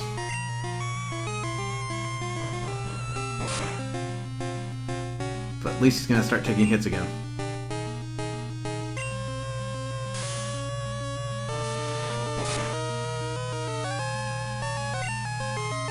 I am really surprised she's not attracting me.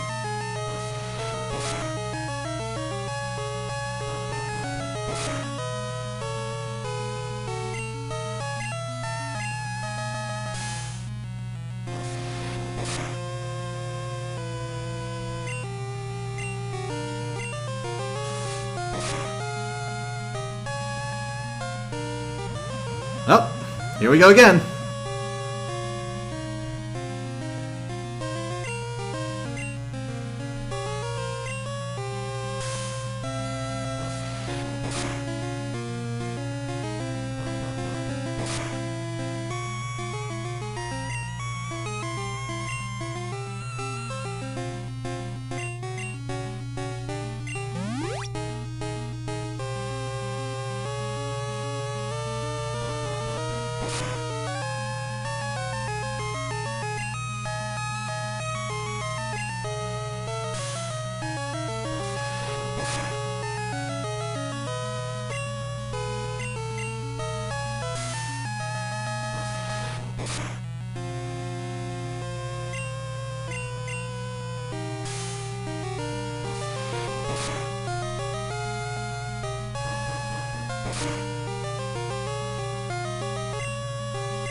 Alright, here we go.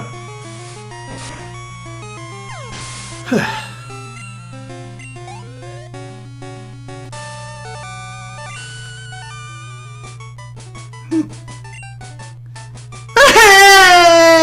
You're mean! You shouldn't be so serious. You child, you! After all of that,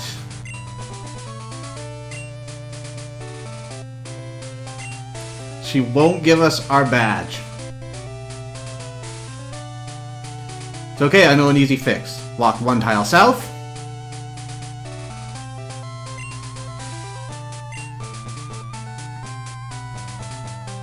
One tile north. What? What do you want? A badge? Oh, right. I forgot. Here's plain badge.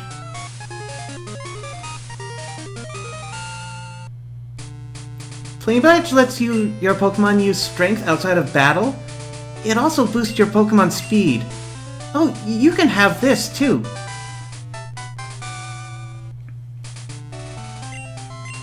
It's attract! It makes full use of a Pokemon's charm. Isn't it just perfect for a cutie like me? That's Whitney. One of the toughest gym battles in the entire series. And after you do beat her, she pulls that on you. She is not my favorite gym leader.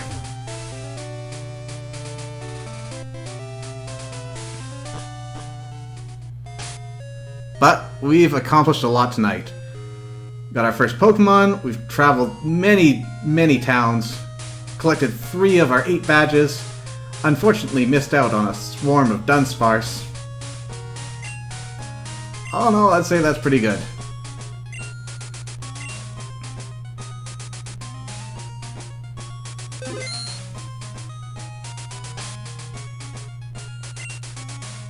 So, taking a quick look at our map, we're almost...